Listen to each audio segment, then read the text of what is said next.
Olá, muito bom dia, aquele abraço. Estamos começando mais uma edição do TVI News aqui pela TVI, o canal 36.2 da sua operadora TVC para o sul da Bahia. TVC que tem aí internet banda larga de altíssima velocidade.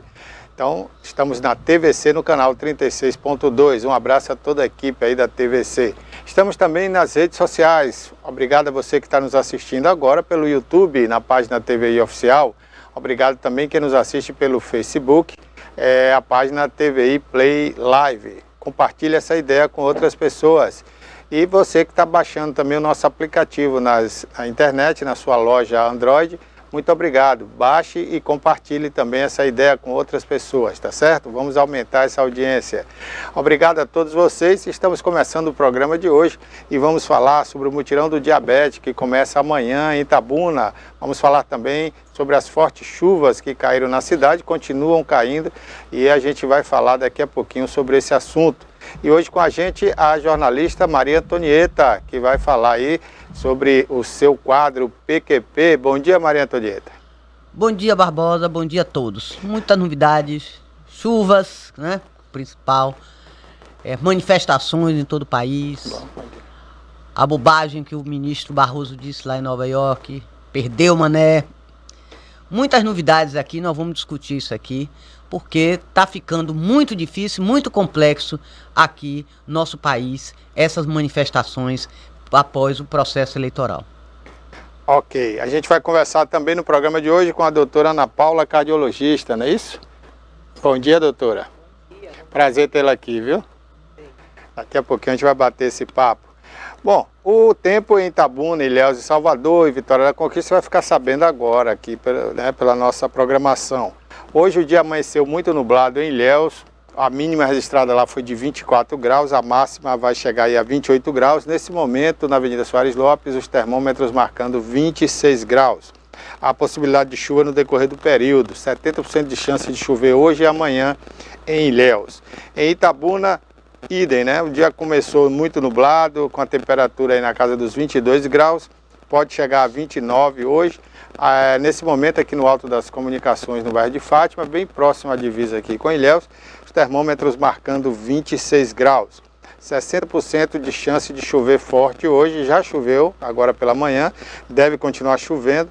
Amanhã a mesma coisa, amanhã inclusive a probabilidade é de maior período de chuva durante o dia, tá certo?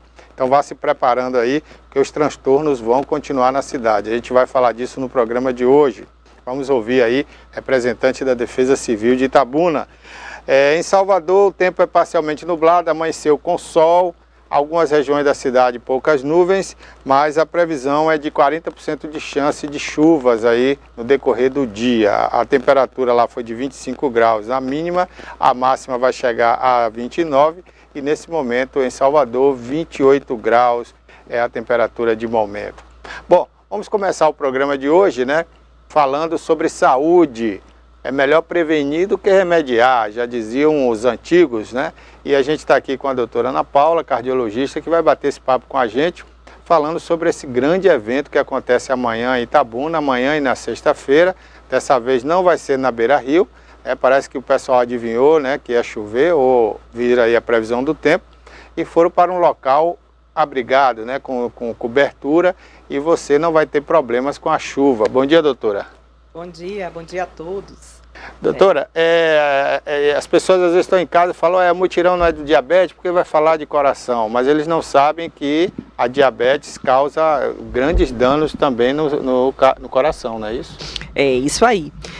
O diabetes é uma patologia, né, onde a gente está tendo aumento ao longo do tempo porque a nossa população vem envelhecendo, né? Então, não só na idade, mas os órgãos também vão envelhecendo, dentre eles o pâncreas, que é o órgão que é o controlador do açúcar, da glicose, da digestão do carboidrato no organismo. Então, a gente tem que ver, porque o paciente fala assim, doutora, mas eu não tenho familiar nenhum diabético, por que eu virei diabética? Então aí vem as consequências dos nossos hábitos de vida, né? Nós estamos envelhecendo mais, e estamos ficando cada vez mais sedentários, estamos ficando cada vez mais obesos ou em sobrepeso, e tudo isso sobrecarrega nesse acúmulo de glicose no sangue, que com o decorrer do tempo forma-se o pré-diabético, e depois o diabetes em si. Como também pode virar diabético direto se você já tem antecedentes familiares. Certo. E isso faz com que haja uma transformação no metabolismo, não só dos carboidratos, como dos lipídios, que é as gorduras, e como também das proteínas. Então, tudo isso há é como se fosse uma falta de harmonia entre a ingestão e a metabolização dessas substâncias. Isso vai acumulando e trazendo doenças para o nosso organismo.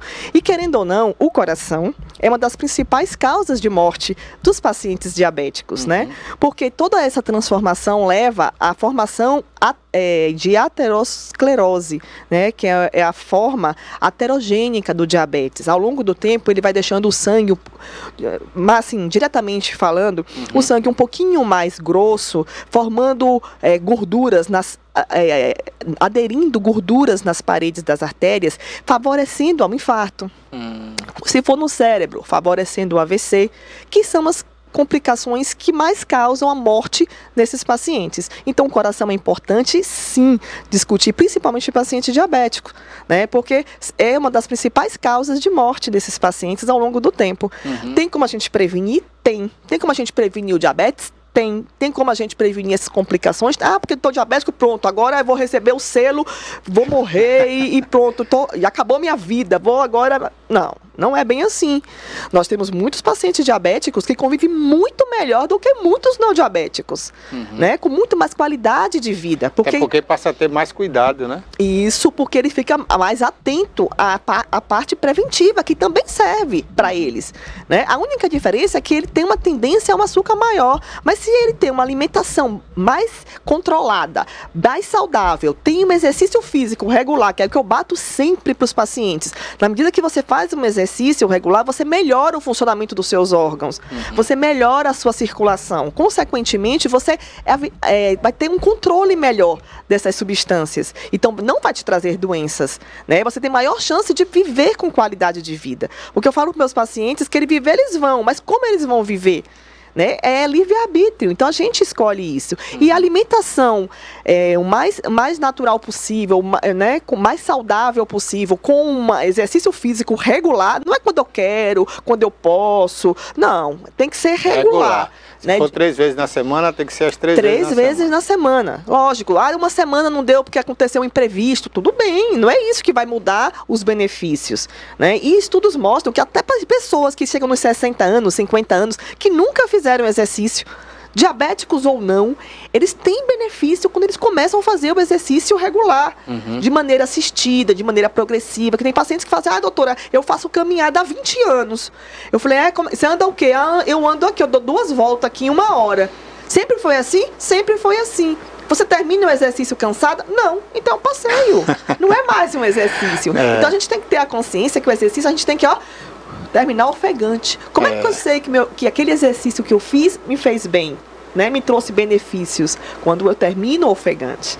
Agora, alerto, quem não faz exercício vai começar a fazer acima dos 40 anos, tem que passar por exame cardiológico para evitar complicações, porque não é o exercício que mata. Quem mata é a falta do exercício. Porém, a gente precisa saber como está o seu coração para poder ver qual tipo de atividade você vai começar a fazer. Que ele vai suportar, né? Agora, doutora, a intenção do exercício, né? Quanto mais intensivo, melhor é a queima de gordura no sangue, né? O próprio açúcar é expelido pelo suor, né? Então, assim, o passeio, ele não transpira. Se não transpira, é sinal de que não queimou nada, né? Isso. E fora que é o próprio condicionamento. Para isso, a gente precisa manter a frequência do coração um pouquinho mais alta. Mas para a gente aumentar essa frequência do coração, a gente precisa de uma intensidade, nem que seja moderada de exercício, né? Então, é necessário que se faça um exercício mesmo, né? Regular, assistido, orientado, de maneira que o paciente ter feito os exames prévios, para saber, tô beleza, dá para começar a fazer exercício, vamos começar a fazer. E o diabético, principalmente aqueles pacientes que usam insulina. Eles têm que saber que quem usa insulina, que normalmente são mais jovens, e vai começar a fazer exercício, e eles gostam muito de musculação, essas coisas, tenham muito cuidado, porque durante os exercícios de cargas altas a moderadas, a gente tem um consumo do organismo do açúcar. Então, se ele tomar insulina antes, vai proporcionar baixar demais, né? a hipoglicemia. E muitos podem até desmaiar e causar algum acidente nos aparelhos da academia. Então, tenham muito cuidado. A gente tem que ser tudo bem conversado, bem orientado, para a gente ter sucesso. Né? E ser uma coisa saudável, não é de qualquer jeito. Tem que ser uma coisa orientada, um exercício orientado, com uma alimentação orientada. Tem gente que, não, vou fazer dieta. Aí vai lá, corta tudo. Radical, né? Radical, por conta própria. Não aí vai consulta trazer um profissional. problemas, vai ter falta de energia, né? Doutor, eu não consigo andar que eu fico tonta, que eu fico fraca, porque falta energia, né? Querendo ou não, nossa primeira fonte de energia é o carboidrato.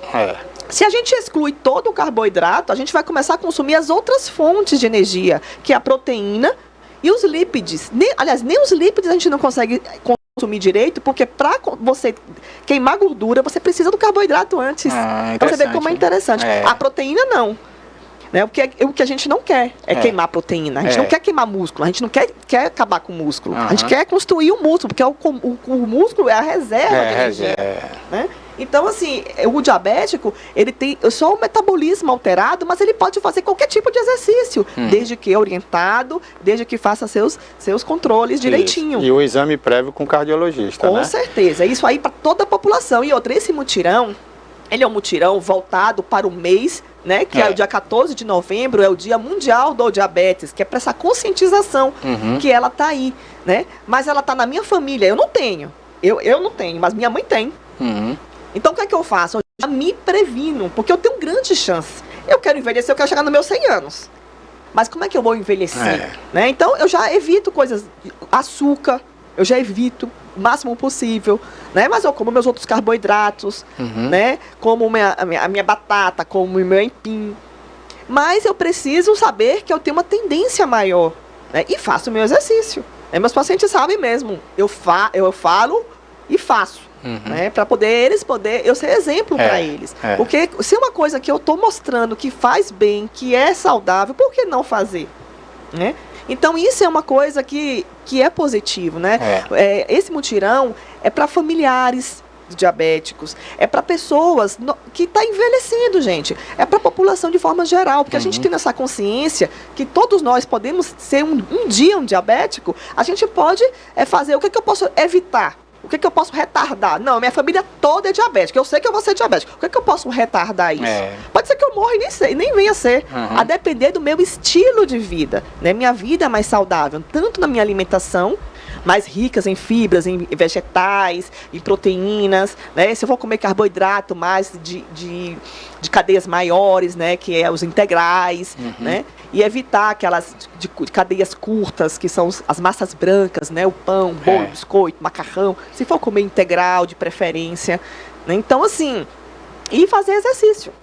Para poder deixar o meu metabolismo mais ativo. E, consequentemente, ter uma melhor metabolização dessas substâncias e não me trazer, né, consequências. Doutora, quanto mais lento for a subida da glicose no sangue, é melhor. Então, todo alimento que causa aquele pico é ruim, né? Isso, que é as massas brancas, né? Que aqui você come macarrão, você fica, né, ao início aquele saciado, mas daqui a pouco parece que você nem comeu, né? Porque ele faz aquela absorção rápida e depois ele cai. Mas é esses picos que leva o problema. Que é o ruim. É que nem falta da pressão. Tem pacientes que tomam remédio de pressão para baixar a pressão. Eu falo, não, meu bem. Tem que tomar para não subir, remédio é para não subir a pressão. Não é você esperar a pressão subir, porque esses picos de pressão é que numa subida dessa dá uma AVC. É uma subida dessa que dá um infarto. E aí, como é que eu vou fazer? Né? As consequências já aconteceram. Exatamente. Eu vou correr atrás do prejuízo? Não podemos. A gente tem que cuidar da nossa saúde. A gente tem que tirar esse rótulo, esse tabu de que a gente tem que cuidar de doença, tratar a doença. A gente tem que cuidar da saúde. Prevenir. Se aparecer alguma coisa na frente, a gente vai cuidar. Entendeu? A gente vai tratar. Então, assim, a gente não tem que fazer nada agora para no dia do futuro a gente não ter nada. Não, a gente tem que já pensar no futuro. A gente já tem que saber. Eu falo para meus pacientes que tem exercício físico, por exemplo. Vai ter que fazer. Ele vai ter que escolher quando é que ele vai começar. Se é para promover a saúde ou se é para tratar a doença. Porque os dois caminhos vai requerer uma alimentação saudável e um exercício físico regular. E hoje em dia, principalmente, né, que as pessoas estão vivendo muito mais. E é bom viver com qualidade. Depois que você passa dos 60, né, o seu organismo requer uma boa alimentação e tudo, e uma atividade física, sem dúvida nenhuma. A Tonete quer fazer pergunta? Bom dia, doutora Ana Paula.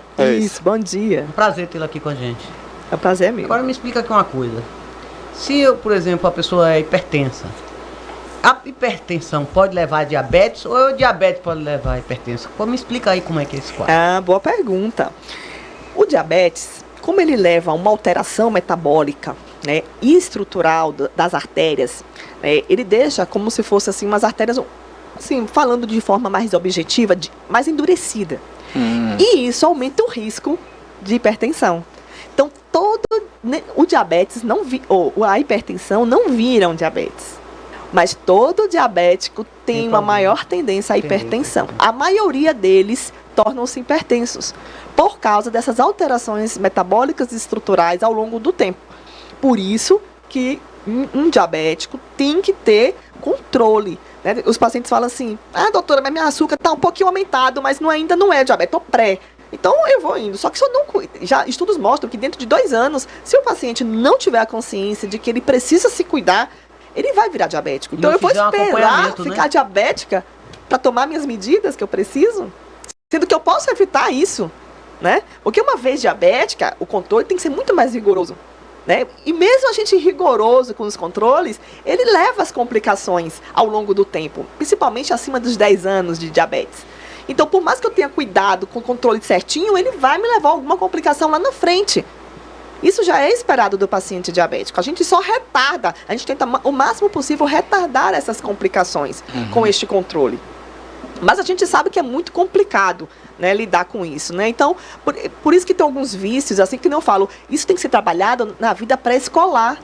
Então, vocês que vão para o mutirão, que têm filhos, né, levem nas feiras, para eles poderem também ter o conhecimento disso, porque é uma feira educativa. E não se preocupe que este ano, como vai ser na terceira via, a gente está preparado com essa mudança de tempo.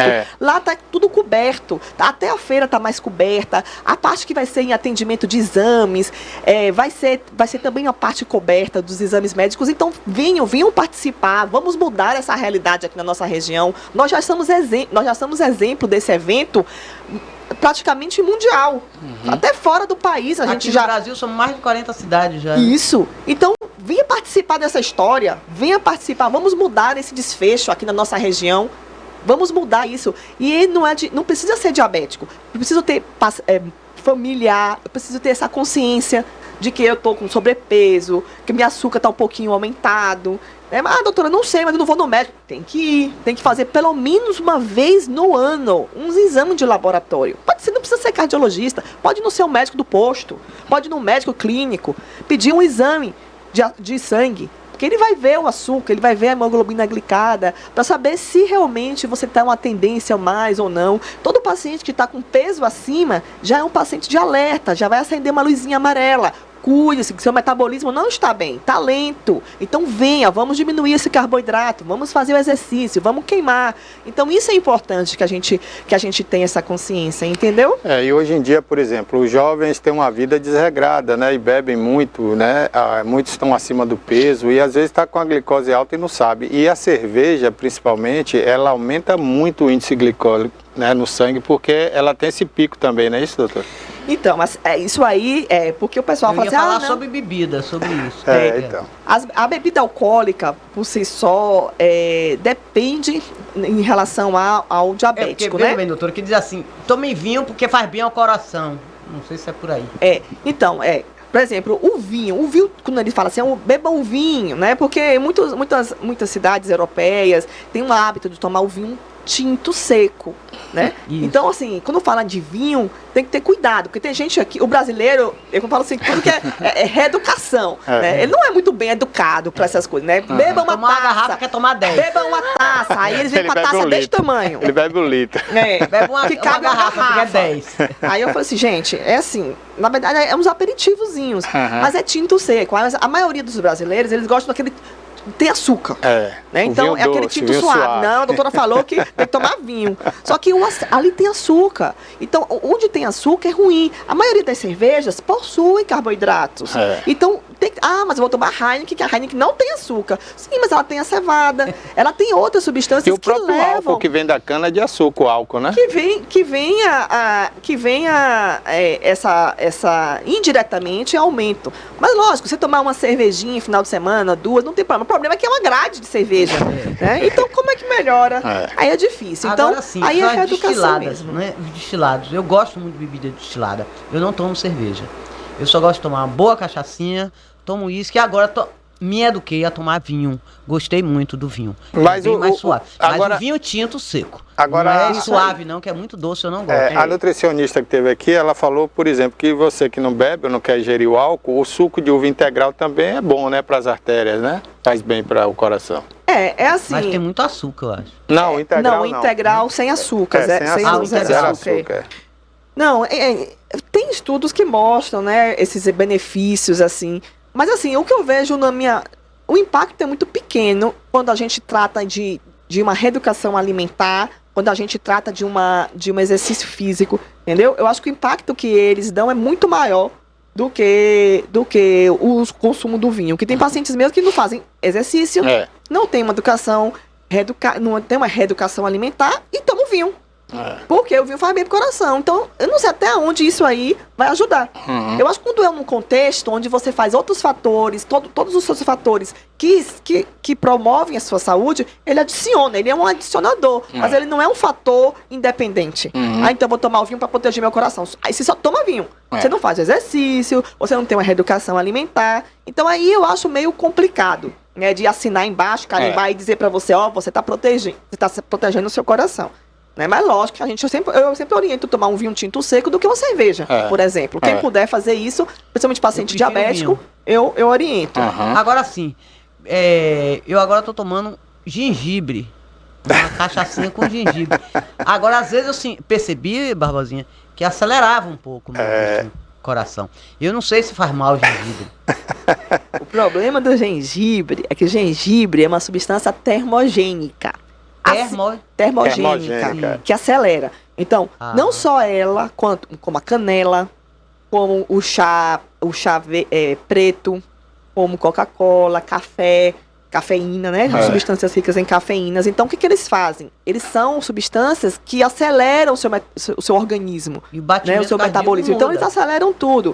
Então, eles fazem espasmos musculares, eles fazem taquicardia, ele aumenta a pressão. Então, tem que ter muito cuidado quem é hipertenso, fazer consumo de aqueles detox que as pessoas estavam fazendo direto. Vários pacientes meus eu tive que proibir, porque descompensou a pressão, né? Então, tem que ter cuidado, né? Faça o seu detox sem gengibre, né? Ou sem a canela, né? Porque isso são substâncias que realmente eles ativam o seu metabolismo. Então, quem vai fazer malhar, por exemplo, que precisa de uma substância termogênica antes, para acelerar a perda da gordura, a queima da gordura, eles tomam essa substância de cafeína, creatina. Esses energéticos aí, né? Energéticos. Então, tudo isso, Guaraná. eles aceleram. Então, ao mesmo tempo, é risco, porque a gente não sabe onde o seu organismo vai reagir, como ele vai reagir. Tem pessoas que tomam e não sentem nada, né? Porque tomam uma dose pequena, né? Que só toma naquele horário. Mas para quem é hipertenso como eu, o gengibre já não é muito adequado. Eu não oriento.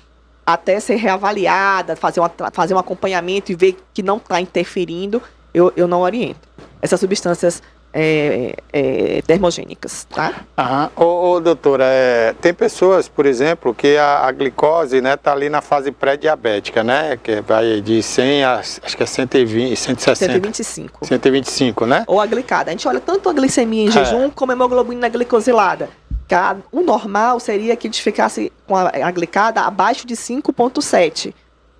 Mas de 5,7 até 6,4, a gente considera um pré-diabetes. E de 6,5 para cima, um diabético. Certo. A pessoa que já está ali acima dos 120, né, beirando aí os 140, por aí, ela fica, não, mas porque está baixo ainda, vou deixar para cuidar mais lá na frente. Mas esse baixo aí também causa um problema, né? Como eu falei.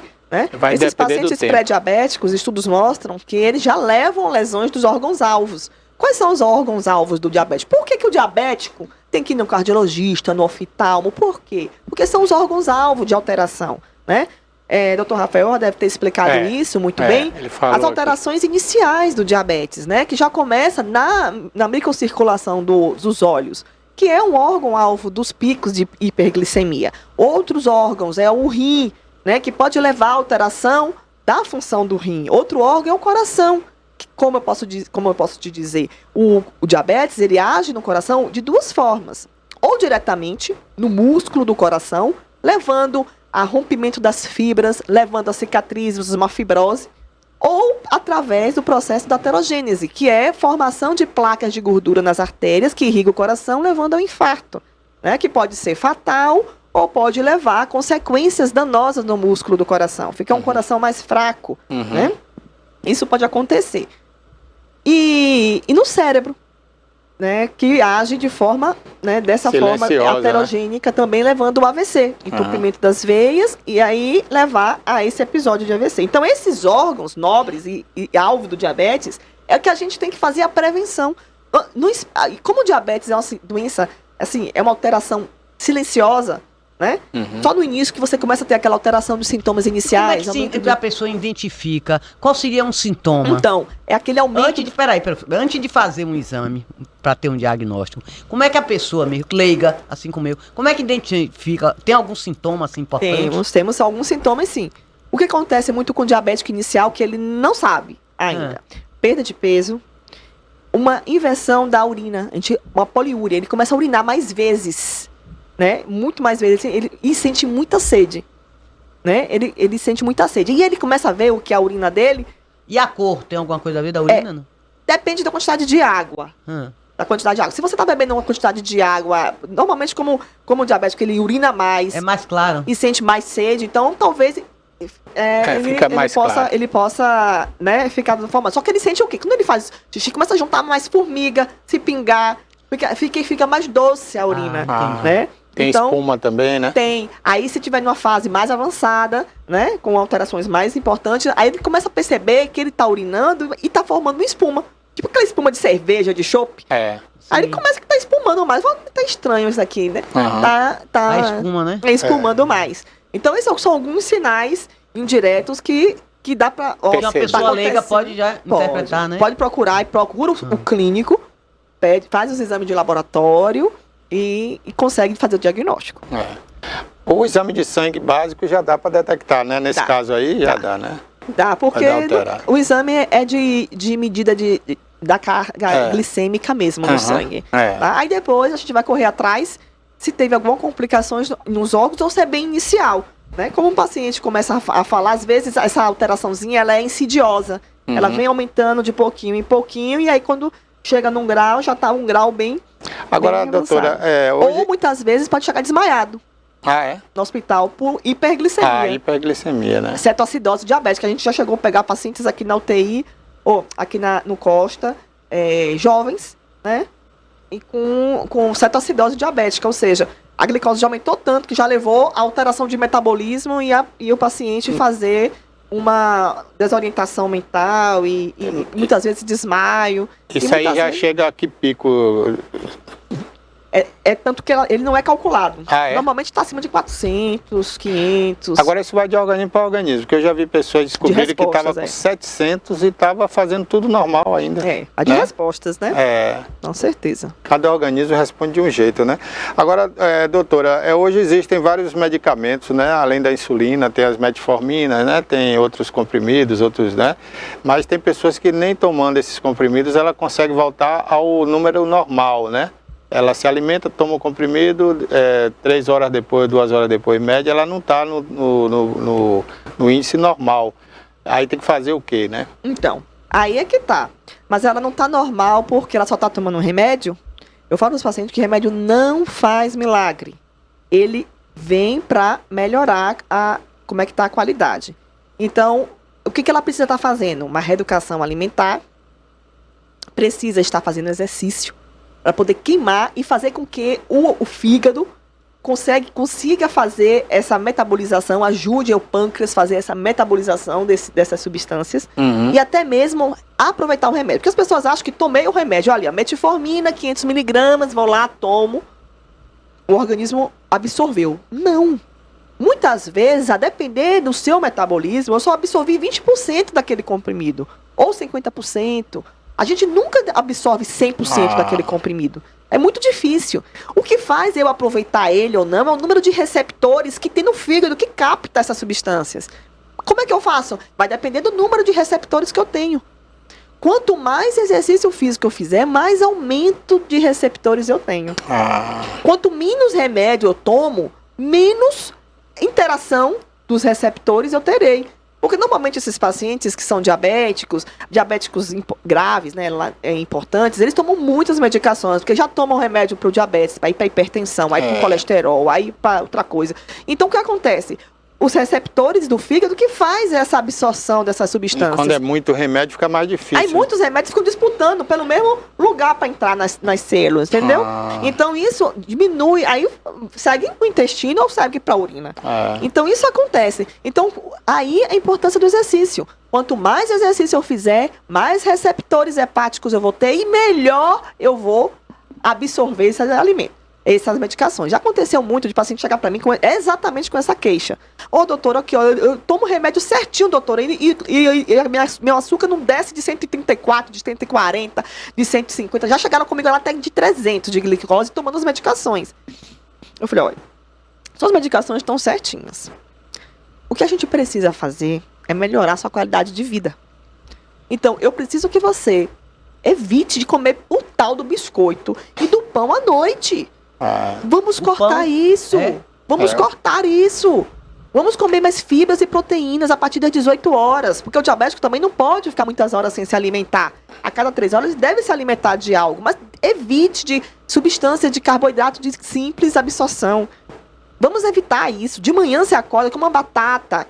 Come Batata doce? Pode ser batata doce de manhã. Agora o que não pode é batata doce à noite. O que não pode é empinha à noite, banana da terra à noite. Se for comer uma Para o não diabético, que o senhor está falando, né? Não, para o diabético. Para o diabético. Agora, por que à noite, doutora? Porque ele fica deitado, não é isso? Porque à noite a gente tem um ciclo circadiano hormonal, onde à noite a gente tem um período de metabolismo mais lento. Né? Então as substâncias, os nossos hormônios estão em queda durante esse período de 24 horas. Então tudo que a gente come, por exemplo, quando a gente come um pedaço de pão à noite, é o que vale a gente comer 3 pães de manhã. Entendeu? Por quê? Porque o nosso organismo é tão lento para digerir aquilo ali, que o tempo que ele está digerindo, ele vai ser absorvido. Praticamente quase todo o pão. Entendeu? Porque ainda mais que você vai estar mais parado. Né? Então tudo isso sobrecarrega. Então, já aconteceu desse paciente, ele aceitar o desafio da melhora da qualidade de vida dele, começar a fazer um exercício e eu ter que tirar remédio. E eu ter que tirar remédio. Pra não baixar demais, né? Porque tava baixando demais. Olha, doutor, eu tenho ficado tonto. Eu tenho ficado tonto. Eu falei, então nessa hora que você ficar tonto, você mede o açúcar. Porque todo diabético, ele deve ter um aparelhinho e uma fita em casa. Não é pra ficar fazendo toda hora, não. É nesses momentos que ele sentiu tontura. Mal, né? Porque muitas vezes, minha glicose desceu demais. Aí vai lá, toma açúcar. Aí a glicose... Às vezes tá até alta, né? Não era baixa, era alta, então desmaia. Aí vai pro hospital com cetoacidose e com um risco grave de morte. Então é complicado. Então vocês têm que ter certeza, não tem que eu acho. Não tem que ter eu acho, tem que ter certeza. Tem que medir, tem que conferir direitinho, porque a vida é tudo que a gente tem. Se perder, já era. E agora tem um aparelho que põe na pele também, né, doutora? E fica medindo pelo celular, né? Aquilo é confiável? Assim, tem algumas tecnologias vêm dando suporte para isso, né? A nossa medicina evoluiu muito, né, para essa parte tecnológica, né? Com softwares, tem aquelas bolsinhas subcutâneas de insulina que ele vai, em vez de você ficar se aplicando, ele vai mesmo automaticamente levando para o organismo. Então, assim, são coisas que vêm acrescentando, por isso que vem melhorando, né? Eu estava olhando a curva de complicações do diabetes de 1996 para cá. O que aconteceu? Vem aumentando o número de diabéticos, que já era esperado, que a população vem envelhecendo, porém as complicações vêm diminuindo. Por quê? Porque, essas tecnologias, esses remédios novos que vêm surgindo, vêm protegendo esses órgãos que levam à complicação fatal, que é o coração e o cérebro. Né? Agora mesmo, há 3 anos, há 4 anos mais ou menos, foi lançado medicamentos para o diabetes que mostrou benefícios maiores no coração, diminuindo mortalidade, diminuindo complicações de infarto, de AVC, nesses pacientes que fazem uso. Tanto que tem pacientes até que não tem diabetes, mas que tem problemas cardíacos e estão utilizando. Então, isso é um avanço, né, da medicina. Então, à medida que a terapia medicina vem melhorando, também repercute na qualidade do paciente, né, na qualidade de vida dele. Mas desde que ele não esqueça de fazer o beabá. O beabá dele. Não adianta querer só um remédio milagroso. Como chegou um paciente no meu consultório um dia, doutora, eu vim aqui pra senhora me dar um remédio que substitua o exercício físico. Aí eu olhei pra cara dele, primeira vez, viu, que ele foi no meu consultório, eu olhei pra cara dele e falei, eu tenho. Ele, mentira. Eu falei, peraí, peguei óleo de peroba, você vai passar na sua cara de pau 2 vezes ao dia, e aí vai botar o seu tênis e vai caminhar. Essa foi boa, viu? Porque não tem Esse é o condição. melhor remédio, né, doutora? Eu tenho direto lá, os pacientes gostam desse óleo de peroba, viu? Passa na cara 2 vezes. Ô, doutora. Ó, gente, não é pra passar não, tô brincando, viu? Porque senão a gente que passa não foi eu que mandei. O que pode interferir também na diabetes? Um diabético, ele pode fumar o tabaco, a nicotina. Nem diabético, nem ninguém. Nem ninguém. A gente recomenda e tá cada vez mais insistente em parar de fumar. Porque o tabagismo é um dos fatores de risco para doenças cardiovasculares, né? Não só no coração, como também no cérebro, no pulmão, aumenta risco de câncer. Então, assim, a gente orienta que não fume de jeito nenhum. E quem fume, por favor, cigarro tá pare fora de de fumar. moda. E principalmente esses cigarros eletrônicos, gente. Esse tá pior Porque do que... isso aí, eu vejo cada vez mais jovens fumando nas festas. Exatamente. Tenham cuidado. Dentro daquele cigarro eletrônico tem mais de 80 substâncias que são substâncias nocivas à saúde, né? Substâncias químicas. Então, pelo amor de Deus, não entrem nessa, não entrem, saiam enquanto é tempo. Zelem pela vida de vocês, pela qualidade de vida de vocês, pela saúde. A gente fez até um programa aqui com a pneumologista, né, falando sobre esse tema, porque está gravíssimo.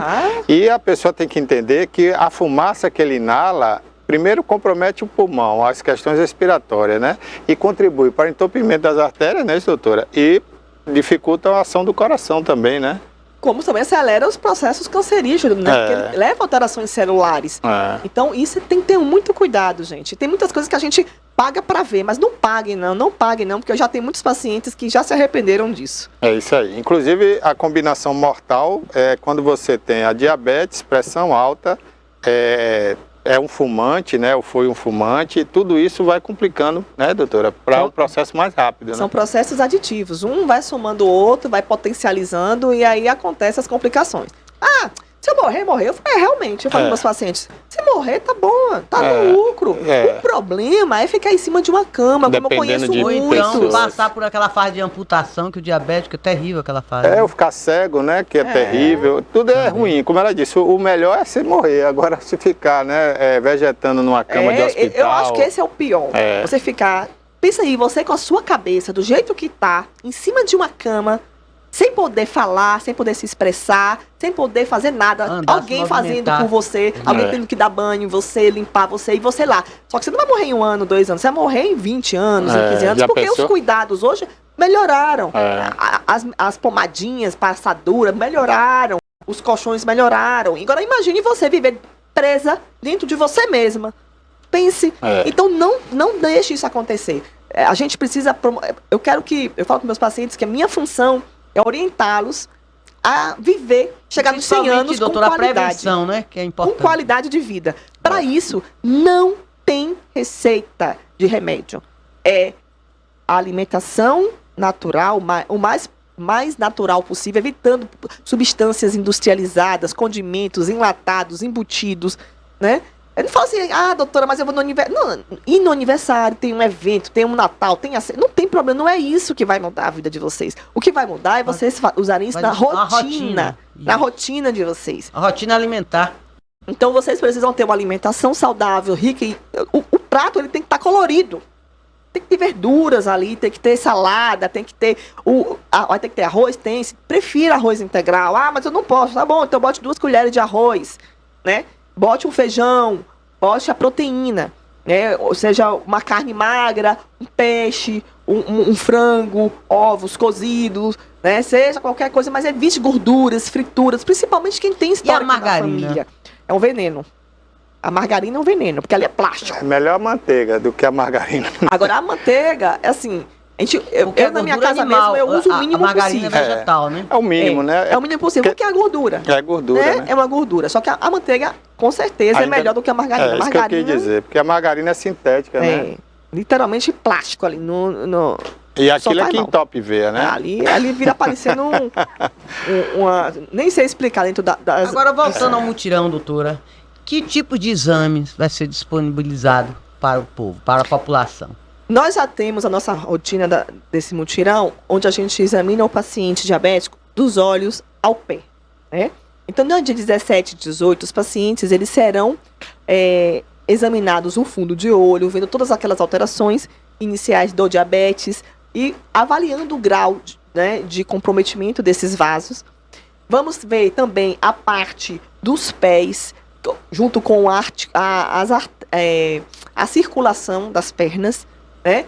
Qual a sensibilidade dos pés, porque os diabéticos, ao longo do tempo, ele vai perdendo a sensibilidade neuropática, né? Que é através dos nervos, que é o que dá a sensibilidade. Então, muitas vezes, os pacientes cortam o pé, machucam o pé, porque eles não sentem. E tem problema de circulação também, né? Que é complicado, que pode estar envolvido com a circulação ou não. Normalmente, essa dor neuropática é dos nervos mesmo, porque o diabetes acomete os nervos das pernas. E aí, muitas vezes, ele não consegue, ele não sente uma partinha do dedo, uma determinada região do pé. E aí, acaba que pode pisar numa pedra, ou bater no canto de mesa e não sentir. E, de repente, formar uma ferida, ele não viu, aí só lava, aí depois aquela ferida infecciona. Por quê? Porque o diabético, ele tem um sangue difícil de cicatrização devido ao teor da glicose. E aí, prolifera as bactérias que nós temos, normal na pele. Nós temos bactérias, né? E essas bactérias acabam se proliferando e levando uma infecção. O diabético não dá importância, a gente já vê muito isso, né? Os pacientes, não, só foi uma batidinha aqui. Não doeu, né? Deixa pra lá. Aí lava, de repente a infecção entra na circulação e aí dissemina, né? Que também é uma das causas de complicações de diabéticos, que é a sepse, né? Que é a infecção generalizada. Ou infecciona o osso, forma uma osteomielite e dali forma uma sepse. Então, assim, é uma complicação atrás da outra. Então, todo diabético, ele tem que estar de olho no pé. Às vezes a gente toma banho e enxuga os dedos. Aí causa frieira, a própria frieira, né? Que o pessoal fala, né? Que aquelas lesões. Ela pode levar a uma infecção em paciente diabético. E isso levar a complicações de amputação, ter que amputar porque necrosou o dedo, né? Infeccionou. Ou, muitas vezes, a infecção e muito mais além da falta de controle. Então, a gente tem que ter muita atenção. Então, lá no mutirão, a gente vai ter uma equipe, né, coordenada pela professora Roseane, que é uma das PhD nesse aspecto de lesão de pé diabético. E aí ela vai olhar e eles vão olhar se tem alguma parte do pé que ela está já perdendo a sensibilidade para fazer esse alerta para esse paciente estar sempre de olho, cuidado, usar Normalmente, o paciente diabético, a gente orienta que use os sapatos mais confortáveis, né? Evitar de ficar usando sandália, de sair de sandália na rua, porque pode levar topada. Né? Pode, para não formar calo. Para não formar calo, porque o próprio machucado do sapato pode também, né? Uma vez mesmo, a gente fazendo lá, chegou o paciente, coitados, que tinha botado um prego na sandália para poder, com a ponta para cima. Agora pensa aí o perigo. Mas ele já estava furando o pé, só que ele não sentia. Né? Ele não sentia. Sim. E aí a gente teve que alertar e mostrar que isso pode trazer complicações para esse paciente. Então, a gente vai ter também essa avaliação. E daí depois... o pé diabético, né? O pé diabético. O pé diabético. Vão ser orientados, né? Toda essa parte educacional, isso que a gente está conversando aqui, sobre alimentação, né, sobre exercício físico. Então, toda essa parte também vai ser orientados.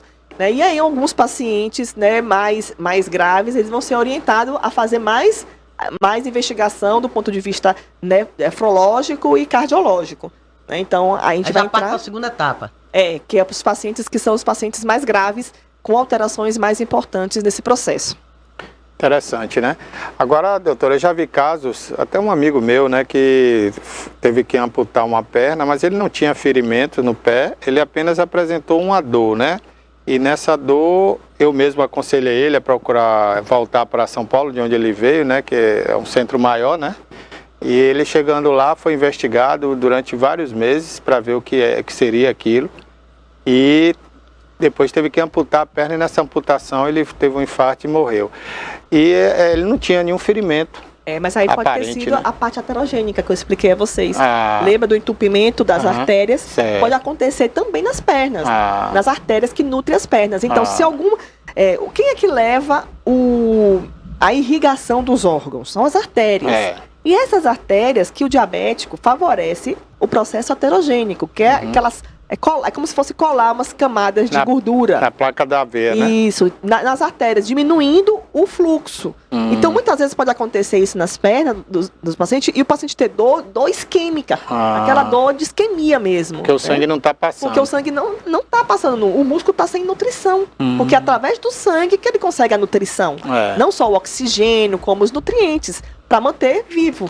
Então, se está entupido ali... Não tem como passar, como nutrir. Vai nutrindo para outros ramos. Às vezes tem alguns outros ramos pequenos, mas é insuficiente. É insuficiente, né? Que é o tempo que leva. Às vezes, quando é um vaso mais proximal, que é o maior, você tem uma coisa mais aguda. Você consegue evidenciar mais rápido e consegue agir mais rápido. Quando é uma pequena artéria. Quando ele é mais baixo, que ele é menor, mais segmentar, às vezes o diagnóstico fica mais demorado mesmo.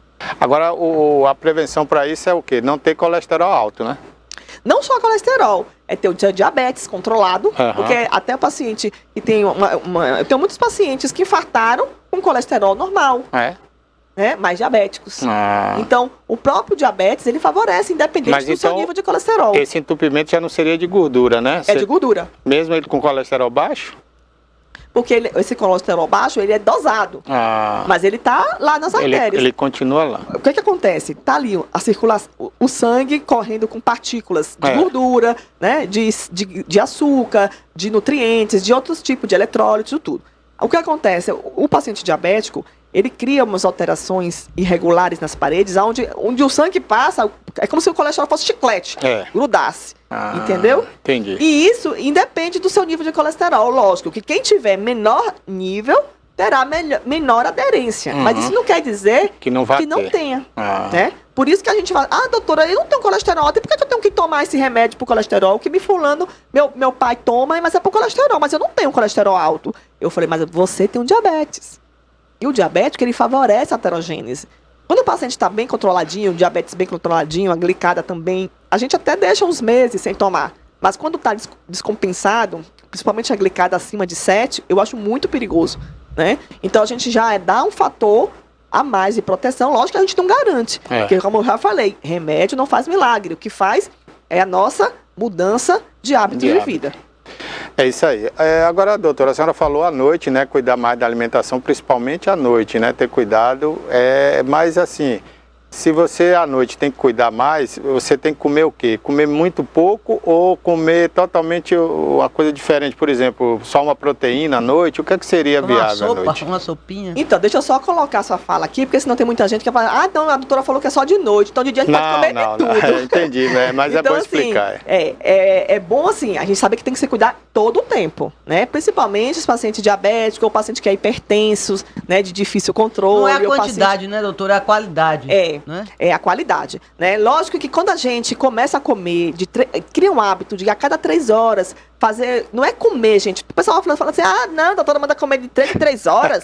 Quem que vai aguentar de comer? Mas não é comer um prato de comida ou muita coisa, não é isso. É você fazer uma ingesta de um iogurte com granola, de uma fruta, né? De um copo de suco.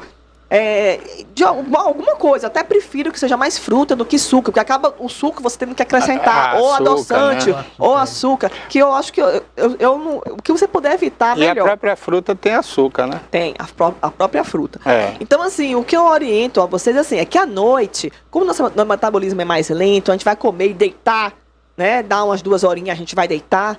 A gente coma coisas mais ricas em fibras e proteínas, né? E principalmente quem tem uma tendência a fazer esses picos de hiperglicemia pela manhã, né? Que é o pré-diabético ou diabético.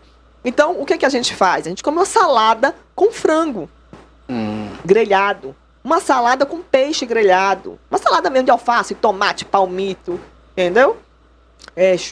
Chuchu, evitar só a batata, evitar as raízes, né? É. Porque as raízes também viram açúcar, né, no sangue. E aí faz esse prato, ou com até mesmo a carne vermelha magra, grelhadinha, com a salada. Aí antes de dormir, toma um copo de iogurte, né? Toma O iogurte natural, né? chocolate Porque tem uns que natural. tem açúcar também, né? A outra quer tomar chocolate quente.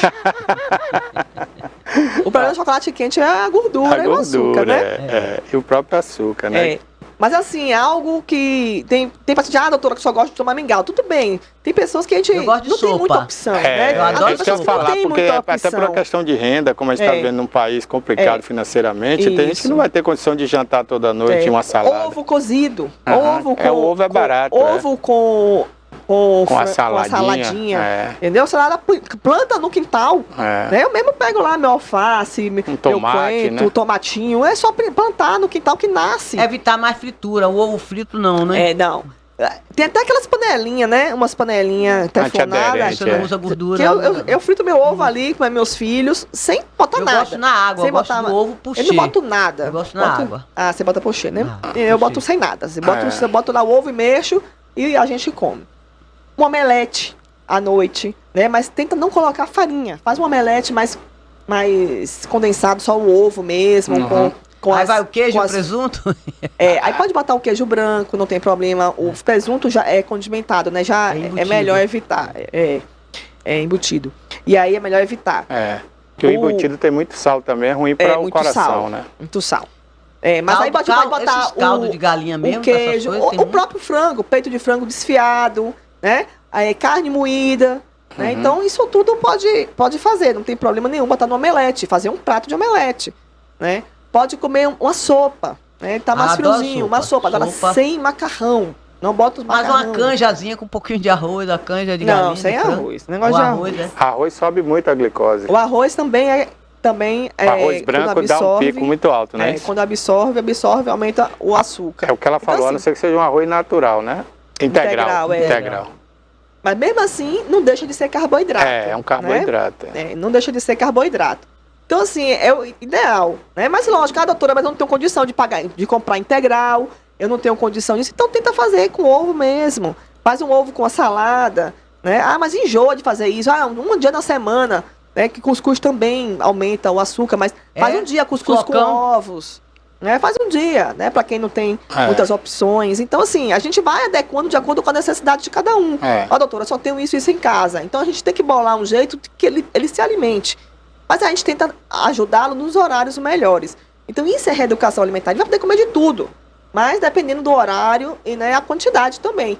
Não adianta chegar assim, por que tem que comer de 3 em 3 horinhas? Porque para evitar aqueles pratos monstruosos, como famosos prato de pedreiro, né? Muitos falam, com respeito a todos os pedreiros aí. Mas eles comem muito, né? Porque trabalha muito, mais né? pesado, né? E também não come toda hora, né? Então você vê que eles trabalham, depois vai comer não sei que hora, vai comer não sei que hora. É verdade. Então isso aí é pra nós. Então, agora, doutora, desculpe te interromper, eu queria perguntar por que a alimentação deve ser feita a cada 3 horas, né? Porque a ideia que dá é assim, poxa, mas mesmo que eu coma pouquinho, mas eu vou estar comendo a cada 3 horas, isso não aumenta o... Não é bem, assim, ter que comer, entendeu? A gente fala assim, para aquelas pessoas que têm o hábito de comer muito, porque se você ficar muito tempo em jejum, a tendência que você tem é comer mais, comer né? mais, entendeu? Mas aí você tem que saber também o que comer, né? Por exemplo, eu costumo comer uma banana no intervalo, não como de manhã cedo, mas deixo para comer minha fruta no intervalo do café com almoço. Eu como uma banana, né? Ou tomo um copo de de suco, Uhum. sem Sem açúcar, nada, claro. entendeu? Então, às vezes acontece isso, mas não é assim que seja obrigação. Que tem, já vi até alguns nutricionistas discutindo isso, que isso não é regra, muitos até tiram isso, porque os pacientes acabam comendo muito, né, de 3 em 3 horas, como você falou. Mas é que nem eu falo, não é sair do jejum, né? Seja comer uma fruta ou meia fruta. Eu como metade de uma maçã agora e outra metade de maçã eu como depois, entre o almoço e a janta. Entendeu? Uhum. Mas é que você não fique com o estômago muito vazio durante esse período. Principalmente quem vai fazer alguma atividade física, né? Que o ideal é que antes da atividade física, pelo menos 1 hora antes, se alimente com algo rico em carboidrato. Uhum. Como, por exemplo, uma frutose, onde a absorção é um pouco mais rápida, como uma maçã, né? Uma pera. Um mamão com granola, uma banana, 1 hora antes. E depois, algo rico em proteínas, né? Para poder a gente aproveitar essa parte do anabolismo muscular, né? Para a gente poder formar músculo, ajudar nessa produção, e evitar, por exemplo, acima dos 60 anos, a tendência nossa é perder o músculo. Então a gente vai conseguir recuperar, né? não só recuperar, como estabilizar essa perda muscular, né? Por isso que muitas vezes os idosos ficam com muita fraqueza muscular, né? Nas pernas. Ô, doutora, eu caminho, mas agora estou cansando. E você vê que eu estou emagrecendo, doutora, eu não quero emagrecer. Na verdade, já está perdendo músculo. Então, aí que é importante o pilates, aí que é importante a musculação nos idosos, para tentar recuperar um pouquinho dessa massa muscular, que é importante para evitar quedas, né? Porque muitas vezes os idosos caem por fraquezas musculares mesmo, E né? aí entra outro detalhe também, se abrir mão muito da proteína, os ossos enfraquecem também, né? Porque o osso depende do cálcio, né? Que está no leite, não é isso? Ou nos derivados? À medida do cálcio, ele vai perdendo esse cálcio para a circulação, ficando um pouco mais finos, né? Mais frágil. Tanto que tem muita gente que... A pessoa fala assim, ela caiu, quebrou. Muitas vezes ele quebrou e caiu. Né? Mas isso aí, você fortalecendo a musculatura, você consegue estabilizar melhor os seus ossos. Então evita essa perda, né? Dos ossos mais fácil. Doutora, só para a gente finalizar essa questão do alimento, que a senhora falou das frutas aí, quais são as frutas que não devem ser ingeridas, assim, pelo diabético, e quais são as que são melhores serem ingeridas, principalmente à noite, que a senhora falou que o metabolismo é mais lento, né? À noite, eu acho melhor nem ingerir frutas, né? Tem gente que costuma, doutora, mas eu não consigo dormir sem comer uma maçã. A manga que tem... A manga é a pior, né? É a pior. Então, assim, existem frutas... Assim, eu não proíbo nada, tá? Para os pacientes, eu não proíbo. Eu só oriento em relação aos horários, tá? E a quantidade. Porque tem paciente que fala, doutora, eu não como nada disso, fritura, gordura, nada, eu só como fruta. Aí a esposa, doutora, mas pergunta a ele como é que ele come a fruta. Ele pega a fruta numa bacia, chupa 3 mangas, 6 laranjas, tudo de vez. Aí a glicose vai lá para cima. Abacaxi. Então, é saudável? Não é saudável. Quando eu falo para os pacientes, gente, qual é a diferença de um veneno para o remédio? É a dose, né? É a dose. Porque o mesmo pode te matar e pode te curar. Vai depender da quantidade que você tomar. Então, eu não proíbo, né? Acho que talvez os endocrinologistas, se você tivesse fazendo essa pergunta, eles tivessem com essa respostazinha na ponta da língua. Mas eu falo para os pacientes o seguinte, evite. Por exemplo, tem algumas frutas que são mais doces, né? Aí nós temos a manga, nós temos a melancia. E a goiaba. Nós temos... A goiaba nem tanto. Mas assim, é a manga, melancia, maçã. O damasco, que é mel puro, né? Banana. A banana, eu não falo para evitar, por causa do potássio, porque os diabéticos também perdem muito potássio. É rica em potássio. Então, ela ajuda nessa reposição. Mas eu falo para controlar, não comer mais que uma banana. Porque não é que eles nunca comem uma só, eles comem 2, 3. Entendeu? Não, doutora, é tão pequenininha, então eu como 3. Então, ameixa. Eu acho muito. Ameixa é... A qual ameixa? Ameixa fresca? Ameixa fresca. Ameixa fresca também. Se tiver muito doce, então tem que ter muito cuidado. O próprio mamão também, que é muito doce, tem que ter cuidado, né? Melão. Então, essas frutas muito doces, tem que ter muito cuidado. Então, se for comer um pedacinho, né? E não misturar, por exemplo, eu comi um melão agora de manhã, não coma. À tarde, como uma outra fruta, né? Uma outra fruta. Tem uma coisa que dizer, as frutas vermelhas, por exemplo, morango, goiaba, morango, acerola. kiwi. O kiwi é uma fruta mais assim, menos doce, né? Mas todas as frutas, eles têm frutose, todas. Agora, umas com quantidade maior, que são essas que eu mencionei, e outras com quantidade menor. Só que a população, ela tem mais facilidades, né? Com essas que de alto grau, entendeu? Que até tem pé na cai, Jaca. Né? Então, assim... Então, tudo isso acaba que consumindo um pouquinho mais, né? A jaca mesmo, para diabético, é um veneno, né? Porque é muito doce e ninguém vai comer a jaca 2 bagos. Vai querer comer metade da jaca. Então, assim, tem que ter muito cuidado. Vocês viram ali, ó, tá doce demais? Vamos segurar aqui, vou comer 2, 3 e pronto. A jaca. A maçã, comi uma maçã, tá muito doce. Metade da maçã, deixa a outra metade para comer no outro período. Né? A banana, come uma banana. A banana da terra, né? Que o pessoal costuma... doutora, eu não como pão não, mas como banana da terra. Para o diabético, a gente orienta que ele coma mais de vez a banana. Vai cozinhar, não espera amadurecer. Porque ela fica muito doce. Deixa mais de vez, para poder ficar menos doce. Né? E poder ajudar nesse processo. Então, assim, é tudo... É ajeitado. A gente sabe que essas mudanças não ocorrem de um dia para a noite, mas eu acho que quando as pessoas têm consciência dentro da realidade delas, elas já começam a se policiar um pouquinho melhor. E isso ajuda na saúde, né? Outra coisa que eu não mencionei aqui, que também é importantíssimo, é o consumo de água. Não adianta eu ter uma boa reeducação alimentar, fazer exercício, se eu não tenho uma ingesta hídrica adequada para isso. Porque lembre-se que é o líquido que age no sangue que leva todo esse transporte de nutrientes, que faz toda essa distribuição entre as células.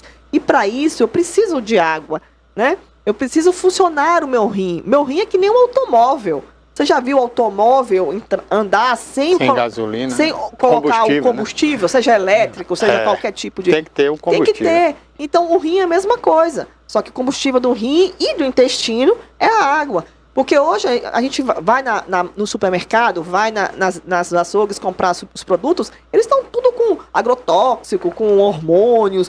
Então, tem substâncias, né? E o que é que eu faço? O organismo libera essas substâncias, e através do intestino e do rim. Então, quanto melhor ele estiver funcionando, maior é a chance de eu eliminar e não dar tempo de absorver essas substâncias, né? A gente bota no intestino, no estômago, o estômago leva para o intestino, e aí o intestino se funcionando bem, a gente consegue eliminar mais rápido. Porque se o bolo fecal ficar dentro do intestino, o intestino também absorve substâncias, né? E acaba absorvendo essas substâncias também nocivas, que com o tempo pode nos trazer algumas repercussões aí com o envelhecimento. Inclusive o açúcar, ingerindo muita água, ele elimina mais pela urina também, né? Isso, porque o rim bota pra fora. Bota pra fora. Tá demais, bota pra fora. Tá demais, bota pra fora. Agora, doutor, uma pergunta que não quer calar. Eu tenho amigos, alguns diabéticos, 2 ou 3, aí eles ficam falando que interfere na atividade sexual. Fala assim, depois que fulano ficou diabético, não é mais o mesmo. Tem alguma coisa a ver? Não. Todas essas patologias que mexem com o metabolismo, elas têm, né? Desde o ponto psíquico aos pontos metabólicos. A própria hipertensão, o pessoal fala mesmo da hipertensão, né? A hipertensão age, né? Porque tanto a hipertensão como o tratamento dela. Tem algumas medicações que levam uma baixa da libido, né? Uma potência um pouco menor. Isso acontece como efeitos colaterais de medicações. O diabetes pode acontecer isso a nível mais psicológico também e metabólico do ponto de vista de sensibilidade. Isso aí já em época mais reduz mais a atividade sexual, reduz? Já mais avançada. Né? Assim, inicial é mais a parte psicológica. Porque quando a pessoa sabe, eu tô diabético, o mundo cai. Né? É que nem eu falei, muitos falam, putz, agora eu vou morrer, putz, agora eu vou morrer, putz, agora eu vou morrer, e aí, agora eu vou fazer de tudo na minha vida, porque agora eu vou chutar o pau da barraca. É assim, mas não é bem assim, né? Tem que isso cuidar. Aí, o diabetes, ele vem, a gente convive tão bem com o diabetes, que hoje a gente nem considera muito a doença, né? Só leva quando ele leva às complicações. A gente considera como uma alteração do metabolismo. E um paciente pode conviver com isso, desde que ele aceite a se cuidar, né? Então, eu falo para os pacientes que depende mais deles do que da gente. Eles dependem mais do que ele vai comer. Eu falei que nós somos o que comemos. Então, depende do que ele vai comer, do exercício. Então, a parte da libido mesmo, o exercício físico ajuda muito. né, tanto da potência sexual quanto da libido, o próprio exercício físico ajuda. Ele melhora, porque ele libera substâncias, que são as endorfinas, que agem direto no nosso cérebro, melhora a nossa autoestima. Então, quando a gente está melhor, a gente faz tudo melhor, né? Tudo melhor. A gente fica com a sensibilidade melhor. Então, quando o paciente fala, descobri que eu tô com diabetes, já acabou. Isso aí é um pouquinho assim, né? Tem ação do diabetes em si na parte de metabolismo, mas também tem muito fato emocional. Então, eu tenho certeza que nesses pacientes, ele melhorando a atividade física dele, ele vai melhorar muito nessa parte também de potência e de libido. Tanto o homem quanto a mulher em si. É isso aí. Doutora, olha, o papo foi muito bom, até estouramos o horário aqui da entrevista, né? Mas foi ótimo. Agora pede para ela lembrar os horários lá, a partir de amanhã. A gente vai lembrar aí, eu queria, antes disso, doutora, que a senhora dê seu endereço do consultório, né? Quem gostou da sua entrevista aqui, como achar a senhora, rede social ou endereço físico. A senhora atende também no hospital, não é isso? Eu estou atendendo mais agora no consultório, né? Eu atendo no edifício Módulo Center, ali no centro, no 5º andar. Certo. Né? Eu tenho um telefone lá, 3211-6631. 3211, né? Isso, 6631. Tem um zap, só que eu não tenho de cabeça. E o hospital, a gente dá assistência profissional, eu vou sair agora, eu vou ao hospital para ver os pacientes, mas eu não estou mais no meu dia a dia no hospital. Certo. E você pediu? Se a senhora tem rede social também, né? A minha rede social é Ana Paula Cher, que é meu sobrenome. Isso, no Instagram? SCHER, que é o Instagram. Ana Paula Cher. Tá? Quem não sabe, underline é um tracinho que você encontra lá, né? Para baixo. Então, tá aí. Isso. Então, nós estamos aguardando vocês no dia do mutirão do diabetes, dia 17 e 18, na terceira via, lá na Quinta JS e sexta, a partir de amanhã. Isso, é amanhã e sexta. Das 8 da manhã às 13 horas. Qualquer pessoa pode ir para lá. Não deixem de ir, vá você que é diabético, vá você que é não diabético, mas que queira, né, conhecer um pouco, ter um pouco mais de informações, que isso que eu falei foi apenas pincelando o que a gente vai ter lá, né, de informações. Né, a estrutura está muito bem montada, mesmo que esteja caindo dilúvios, a gente vai ter um conforto para vocês, vamos receber vocês da melhor forma possível, né? Então vocês não deixem de ir, né? Avisem, chame o vizinho, chame os amigos, chame os parentes, leve suas crianças, porque vai ser um evento bem gostoso para a gente ter essa conscientização e mudarmos essa história aí ao longo desses anos para frente. Agora a terceira via tem que explicar. É na JS Pinheiro. Tem uma referência, doutora? É bom falar. Da faculdade Unime. Depois da faculdade Unime. Explicava ao povo, não é? É bem na próximo. JS. Porque muita gente não sabe onde é a terceira via, entendeu? Fica ali bem próximo mesmo da faculdade. Depois da faculdade, aliás, é antes da faculdade. Não, depois da faculdade. Um pouquinho depois. É fácil. Ali muita gente chama daquela avenida de ACM também, né? É a do Correio, a Avenida do Correio. Aquela que inclusive é parte da rodovia 415, né? Que liga ali a Ferradas, Itapé, né? Então é fácil, o acesso é muito fácil. Eu acho que o doutor Rafael foi muito feliz, a organização, de escolher um local coberto, né? Porque se fosse na beira-rio, amanhã ia enfrentar um tempo de chuva.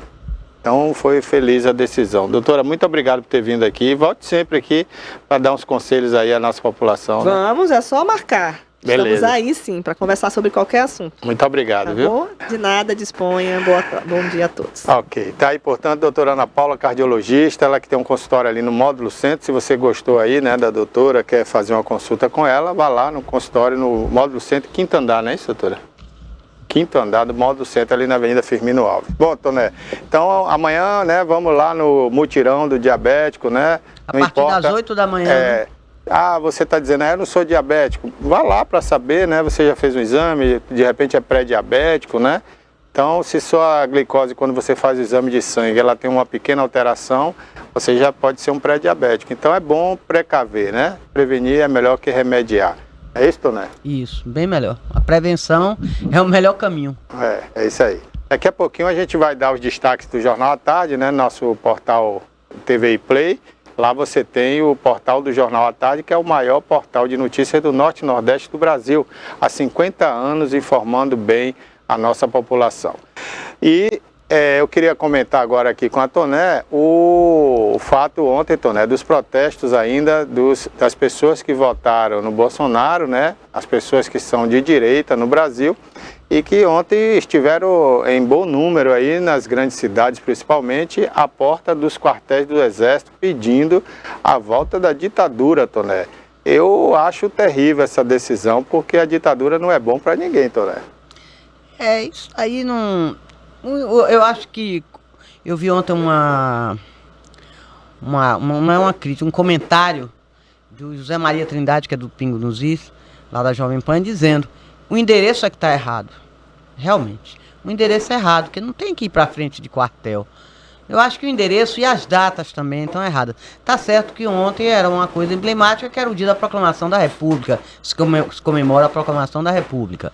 Mas eu acho que isso tem que ser feito, se quer fazer manifestação, tem que ser em frente ao Congresso, em frente ao Supremo. Aí eu acho que é por aí. E não em frente de quartel, de tiro de guerra. Eu acho que não é para ir pedir para as Forças Armadas interferir, não. Pedir uma ditadura, eu acho que é forte demais.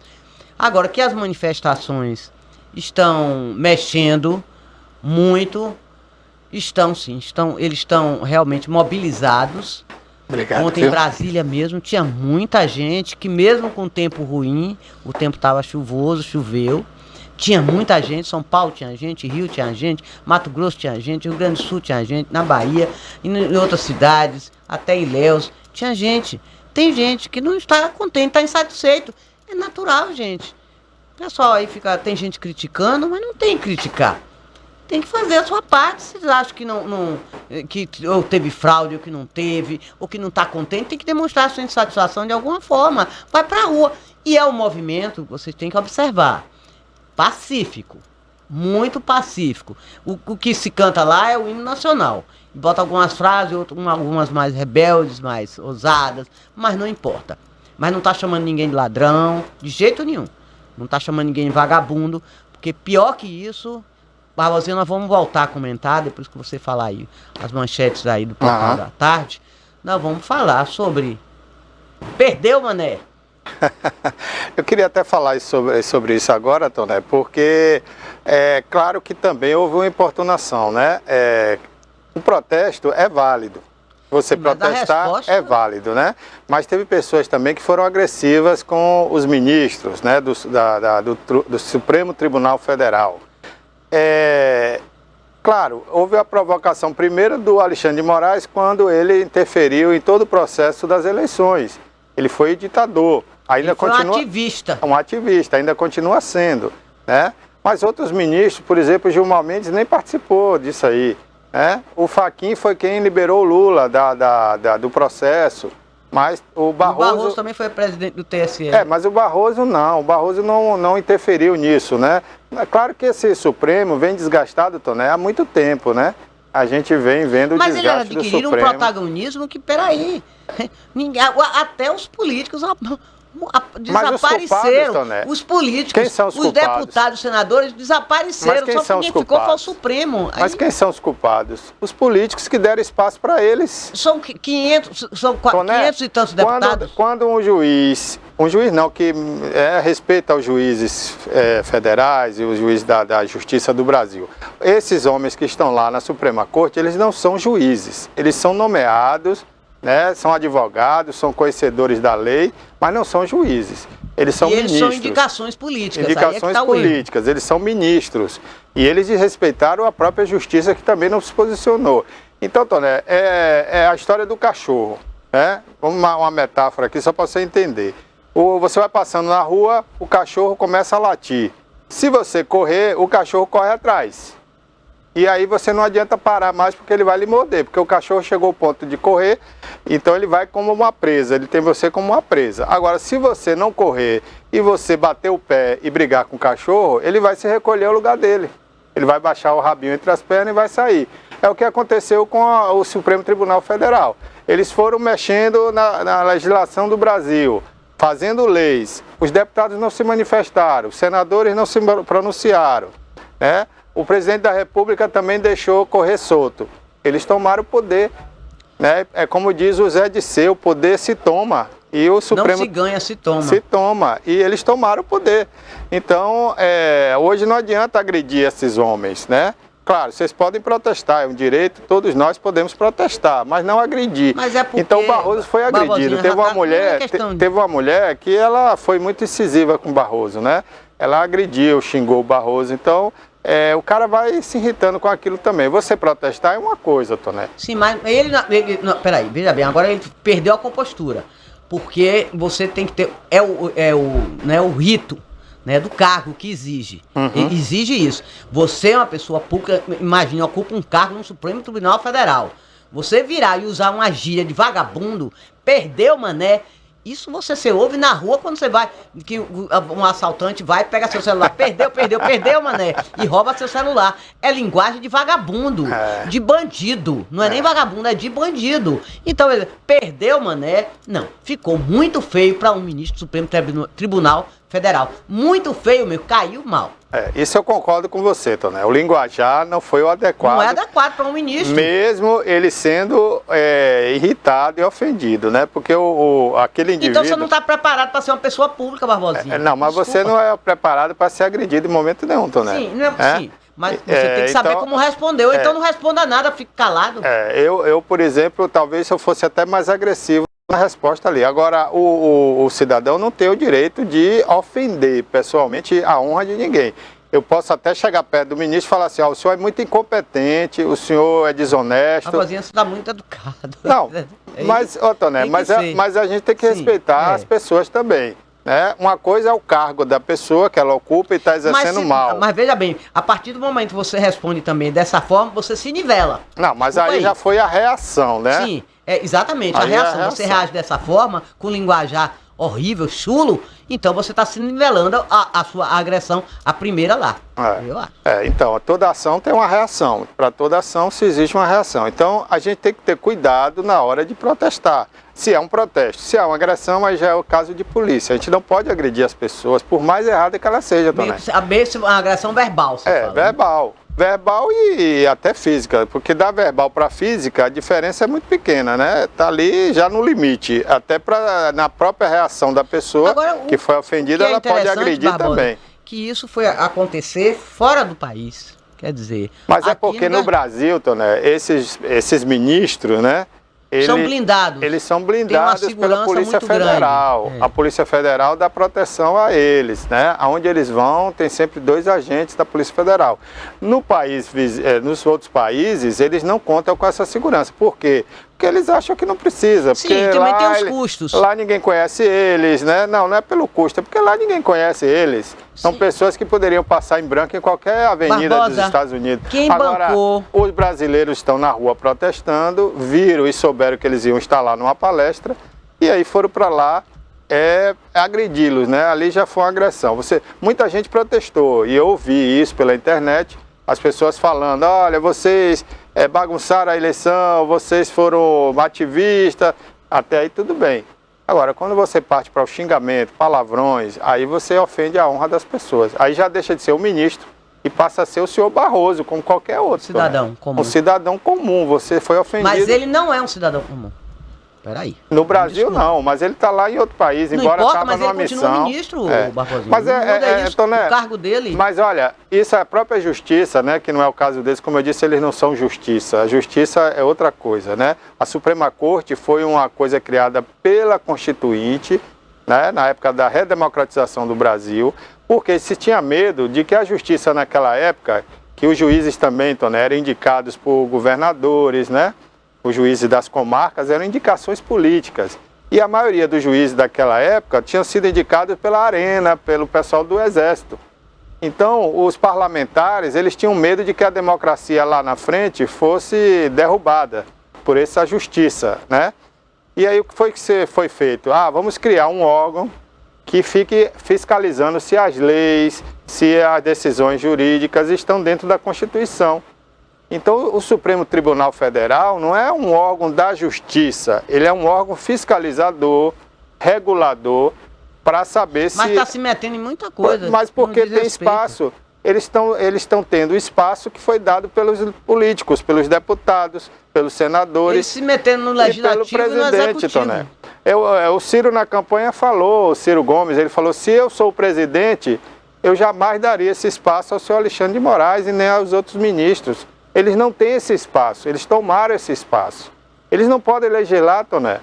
Quando o Alexandre de Moraes fez a lei, ele que legislou, ele criou uma lei no Brasil de fake news. Essa lei não existe, né? Então, isso aí é um desrespeito à Câmara dos Deputados. É como se você estivesse dizendo assim, ó, esses deputados não são ninguém, eles não sabem nada, eu que vou legislar, eu que vou fazer, eu que vou acontecer. Aí, o que é que ele fez? Para testar a capacidade e a moral do Congresso. Ele mandou prender um deputado e ficou por isso mesmo. Ali ele viu, Toné, que o jornalista teve que ficar exilado até hoje, não pode voltar. Na hora que ele mandou prender Daniel Silveira e o Congresso botou o rabo entre as pernas, ele falou, esse cachorro aqui eu já dominei, que é o Congresso, entendeu? Aí ele foi conversar com quem? Com o presidente do Senado. Por quê? Porque o Senado é a única entidade, né, que poderia tirar o Alexandre de Moraes. Então o que é que ele fez? Ele foi se blindar com o presidente do Senado, né, o senador Rodrigo Pacheco, não é isso? É o presidente do Senado. Pacheco. Aí ele foi lá e sentou com o Rodrigo Pacheco e falou lá, né? Aí eu não sei os acordos que eles têm lá, mas ele saiu de lá com a certeza de que o Senado ia deixar ele fazer acontecer. E a partir dali ele dominou a política do Brasil e as eleições não foram realmente democráticas como deveria ser, porque ele proibiu pessoas de ter opinião, ele proibiu pessoas de falar do candidato. Porque quando você proíbe uma pessoa de falar de um candidato, você tem que proibir de falar do outro também. A isonomia tinha que acontecer. Essa isonomia não aconteceu, porque as pessoas falavam o que queria do presidente atual e não podia falar do ex-presidente. Então, a partir daí... Um peso e duas medidas. Aí, o regime da eleição deixou de ser democrático. Nós não tivemos democracia. Muito parcial. Muito parcial. Ele sabia que mandando prender o Roberto Jefferson ia, de certa forma, influenciar nas eleições. Ele mandou prender o Roberto Jefferson e deu certo. O Roberto Jefferson acatou a provocação dele, atirou na Polícia Federal. Ele jogou a isca. E aí o Bolsonaro perdeu votos, né? Depois a própria Zambelli, Carla Zambelli, também contribuiu para o Bolsonaro perder voto. Ela foi para a rua com a arma e deixou ser filmada correndo atrás de um negro com a arma. Quer dizer, além de ser uma pessoa negra, desarmada, ela branca, armada e deputada. Então tudo isso pesou contra o Bolsonaro, né? Agora, que o processo da eleição não foi correto, não foi. Isso aí, né? Eu não estou aqui também tirando mérito da eleição do Lula. Eu sei que metade do Brasil queria o Lula de volta, né? Mas a gente vive num país que deveria ser plenamente democrático e não é. E nessa eleição ficou provado isso. Mas o Lula ganhou, a gente tem que respeitar o resultado das eleições. O PL está até dizendo aí, Toné, que quer anular. Que vai pedir. Não, ele não pode anular, ele vai pedir anulação. Não vai conseguir, porque ele só podia pedir isso ao TSE. Barbosinha, a gente vai voltar a esse assunto. O TSE está sendo comandado pelo Alexandre de Moraes, que já provou que é um ativista político. E também, convenhamos, né, Toné? Anular uma eleição à altura dessa... Ô Barbosinha, olha, isso dá muito pano pra manga, não é anular. Tem que pedir mesmo, tem que pedir um bocado de coisa, tem que incomodar. O termo mais certo que eu encontrei foi esse, é incomodar. Você não consegue trabalhar se um cara tá aí na sua porta toda hora lhe cobrando, toda hora batendo na porta, toda hora gritando: vem, vai, cadê meu dinheiro? Vou lhe tirar daí, apareça, mostre sua cara. Você não consegue governar. Mas isso é ruim pro Brasil também, Toné. Não importa, mas tem que incomodar. Porque eles incomodaram o Bolsonaro 4 anos. Então chegou a hora agora, como os bolsonaristas dizem, agora nós somos estilingue, nós somos badoque. E eles serão as vidraças. Então, vamos esperar. Agora, esse negócio de que vai anular a eleição, protesto, tem que fazer protesto. Todo dia tem que fazer um protesto. Tem que incomodar. Porque eles não vão aguentar. O MST já está incomodando. A gente tem que voltar, que tem muita coisa para falar. O MST já está falando que vai invadir, já começou, invadiu 2 fazendas na Bahia. Já começou. Não, e quem vai mandar no INCRA, né? E no Ministério da Agricultura é João Pedro Stedley. Não, o Ministério da Reforma Agrária. Da Reforma Agrária, é o João Pedro Stedley. Vai ser o João Pedro Stedley. Que é do MST, o líder do MST. É o líder do MST. Então, como é que você dá uma raposa o direito dela tomar conta das galinhas. Do galinheiro, então pronto. Fica difícil, né? Mas isso por enquanto, né? Também é especulação, né? O próprio Lula não anunciou nenhum ministro ainda, né? Nem da economia a gente sabe quem vai ser. Mas os nomes estão aí, tudo é gente conhecida, né? Mas a gente ainda não sabe quem serão os ministros. É o mesmo, pode ser até outro filme, mas os personagens são os mesmos. O elenco é o mesmo. Mas já mudou, já botou ali a Simone Tebet, né? Aliás, eu queria até perguntar o que foi que Simone Tebet fez enquanto senadora, a não ser criticar Lula, né? Naquela época ela criticava muito Lula. Eu não vi nenhuma ação, nenhum projeto Bolsonaro. De Simone Tebet em prol de estudante, em prol da mulher. Eu não conheço nenhuma lei de Simone Tebet no Congresso Nacional a favor de tudo isso que ela prega hoje, né? A hipocrisia desses políticos é muito grande, viu, Toné? É muito grande mesmo. E todos têm o rabo preso lá com o Supremo. Todos. Todos eles, viu? Todos. Ali, inclusive... E os que não têm medo de ter. Inclusive, Toné, eu ia te fazer essa pergunta, né, há pouco. Por que o Bolsonaro, ou por que será que Bolsonaro não peitou Alexandre de Moraes? Porque houve ali uma troca de favores. Eu não sei se você lembra, mas o Supremo Tribunal, através desse que foi, inclusive, criticado aí... tirou o processo do filho dele lá do Rio de Janeiro, né? Que ele estava sendo caçado lá e poderia ser preso pela questão das rachadinhas. Então, nos bastidores, a gente não sabe o que acontece lá. Então, não dá para botar a mão no fogo por nenhum político no Brasil. Infelizmente, não dá. Porque eu acho que Bolsonaro, para proteger os filhos, acabou perdendo muito daquilo que ele prometia a seu eleitorado de fazer. Então, na verdade, essa eleição do Lula também se deve muito às fraquezas do Jair Bolsonaro, que eram seus filhos, que inclusive interferiam muito no governo, né? Diga-se de passagem. Agora nenhum deles é igual a Lulinha, né? Graças a Deus, que está bem rico, milionário, não está nem aí. Bom, vou aqui no aplicativo da TV e daqui a pouco a gente volta sobre esse assunto, né? Vamos entrar aqui no Jornal à Tarde, que está aqui, né? No portal TVI Play. Então a gente clica aqui em Notícias do Jornal à Tarde, né? E vamos ficar sabendo o que tem aqui no Jornal à Tarde. Ó, Lula lamenta a morte do ex-atleta de vôlei, símbolo do esporte. Vamos ver aqui essa matéria, né? Isabel Salgado faleceu nesta quarta-feira no Hospital Sírio-Libanês em São Paulo. Isabel foi daquele time de vôlei maravilhoso que o Brasil teve, né? Com a Ana Paula e outras atletas, né? Ana Paula, inclusive, hoje é comentarista da TV Jovem Pan, né? Da Rádio Jovem Pan. Ana Paula Rankel. E a Isabel foi colega dela, olha, e faleceu no Sírio-Libanês, perda muito grande.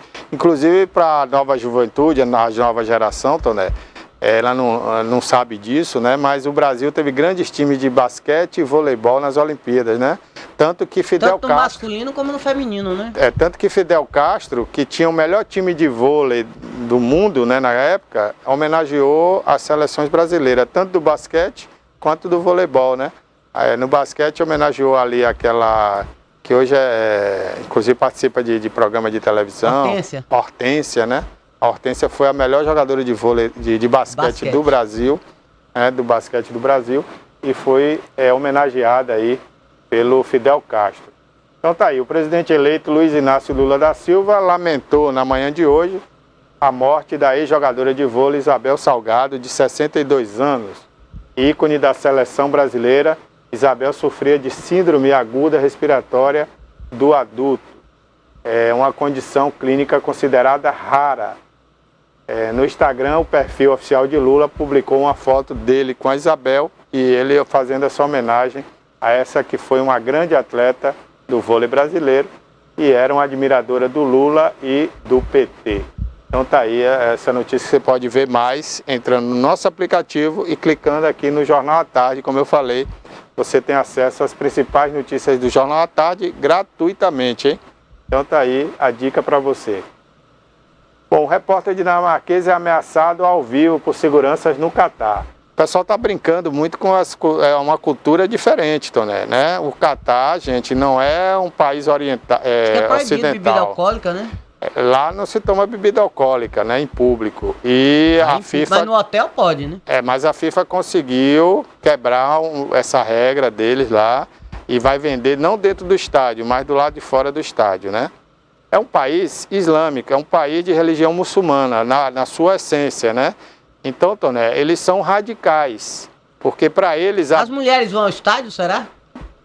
Eu acredito que sim, devidamente vestida, né? Não pode, a mulher lá não pode vestir short, não pode usar camiseta regata, né? Então tem E toda... tem que usar o véu, né? Não, nem sempre usa o véu, né? E a burca não, né? A burca é mais para os radicais extremistas, né? Que não são do Catar, aí já são do Irã, Iraque, esses outros países, né? Aquelas seitas, que eu diria que não são religiões, são seitas, né? E organizações, como aquela que está expulsando as mulheres agora, né? Lá do Oriente Médio, e muitas já vieram aqui para o Brasil com suas famílias. Então, o que acontece é que esses países, Toné, de origem na essência muçulmana, eles são muito religiosos mesmo e acreditam mais no Velho Testamento, né, que na maioria forma o Alcorão ou outro livro que substitui a Bíblia para eles, né, dependendo da religião ali. E eles não aceitam o cristianismo, essa coisa do perdoar e dar o outro lado para bater, eles não aceitam. Então é diferente da cultura ocidental. Eles lá é olho por olho, dente por dente. Se você matou, você morre. Se você bater, você apanha, né? Não existe outro termo, não existe meio termo. E bebida é proibido, o homossexual não é bem aceito lá, não é aceito, aliás. Eles não aceitam, porque eles dizem que Deus criou o homem e a mulher. O que passar disso não é de Deus, né? Então, eles são muito radicais. E não se pode vacilar. Se você está pensando em ir para o Catar, vai viajar para assistir a Copa lá, muito cuidado, que você pode ser preso e condenado até à morte lá, por assuntos banais, que você acha aqui que é banal, mas para eles lá é levado muito a sério, viu? Agentes de vigilância impediram o trabalho do jornalista e ameaçaram quebrar o material de filmagem, olha aí. Né? Um repórter dinamarquês, repórter da TV dinamarquesa, foi impedido de realizar seu trabalho e ameaçado de agentes de segurança do Catar enquanto fazia uma entrada ao vivo, isso ao vivo, viu? Foi gravado não, para a emissora que ele trabalha, que é a TV2. O caso aconteceu em Doha, capital do país, que vai sediar a Copa do Mundo a partir de domingo. Durante uma conversa ao vivo com o apresentador do programa, o profissional de imprensa foi abordado por agentes catares que ameaçaram quebrar até os equipamentos dele. As imagens gravadas pela câmera, o repórter Ramuns mostra a licença para filmar e as credenciais para o evento. Ele estava credenciado, devidamente autorizado, né? E pediu aí que os vigilantes respeitassem o trabalho dele. Mas ele disse aqui, ó, vocês convidaram o mundo inteiro para vir para cá. Por que motivo não podemos filmar? É um local público. Você quer quebrar minha câmera? Vá em frente. Vocês estão nos ameaçando, disse o repórter. O Comitê Supremo do Catar pediu formalmente desculpas à equipe de televisão dinamarquesa pelo ocorrido e vai apurar as causas disso, né? Porque aqui também não tem muito detalhe o que foi que causou. Porque não dá para entender se é uma coisa que vai ser vista por milhares, o planeta inteiro vai ver a Copa. Então, não pode filmar? Então não entendi. Então vai ter que ser feito em outro lugar. Mas aí, Toné, não se sabe o que foi dito por esse repórter lá ao vivo e foi ouvido pelas autoridades que estavam lá, né? Que eles estão censurando tudo, eles estão vigiando tudo. Lá é diferente daqui, né? Então tem certas coisas que eles não aceitam. E fica difícil, mas é aquela história, né? A FIFA recebeu muito dinheiro, claro, para levar esse evento para lá, né? Então vai de turista, vai ter muita gente. Muita gente. São bilhões de dólares. Inclusive vai ter muita gente que vai para lá pensando que vai fazer acontecer porque é a Copa do Mundo, mas o país não é da FIFA, o país tem seus donos lá, tem suas pessoas e eles são muito severos, né? Só os interesses da FIFA, né? Só os interesses da FIFA que é ganhar o patrocínio para esses eventos. Então, fica muito difícil, né, a gente até comentar alguma coisa, porque a gente já sabia, já previa que muitas coisas poderiam acontecer. Vem cá, e a gente pode vestir verde e amarelo aqui durante a Copa, será? É uma boa pergunta, né, porque agora as pessoas... Será que a gente não vai preso? Não, as pessoas estão dizendo, né, algumas pessoas, é bom que se diga, uma parte da imprensa brasileira está dizendo que quem veste verde e amarelo agora não é brasileiro, né? É o quê? É golpista, é não sei o quê. Então, se a gente botar a bandeira do Brasil no dia da Copa, vão dizer que a gente é golpista também? E o dia da bandeira é sábado, né? É, dia da bandeira, né? Moradores denunciam pegadinha em Zona Azul, em Salvador. Olha, o Carlos Lito Zona esteve aqui. Azul a gente vai voltar a falar.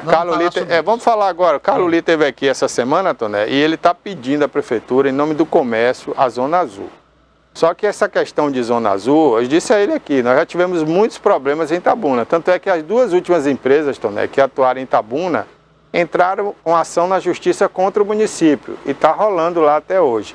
E o município deveria entrar contra elas também, porque elas não foram corretas dentro do contrato que tinham com o município, né? Por exemplo, elas são condicionadas a colocarem pessoas físicas trabalhando ali na avenida, onde tem o trânsito. Tem que dar emprego, né? Pois é, mas elas não colocaram pessoas, elas colocaram na internet, aí você tinha... Emprego, diga-se de passagem, indicado pelo pessoal da prefeitura. Aí, Toné, você tem, pela lei, 15 minutos de tolerância para você estacionar seu carro e decidir se você vai ficar ali mais tempo ou não.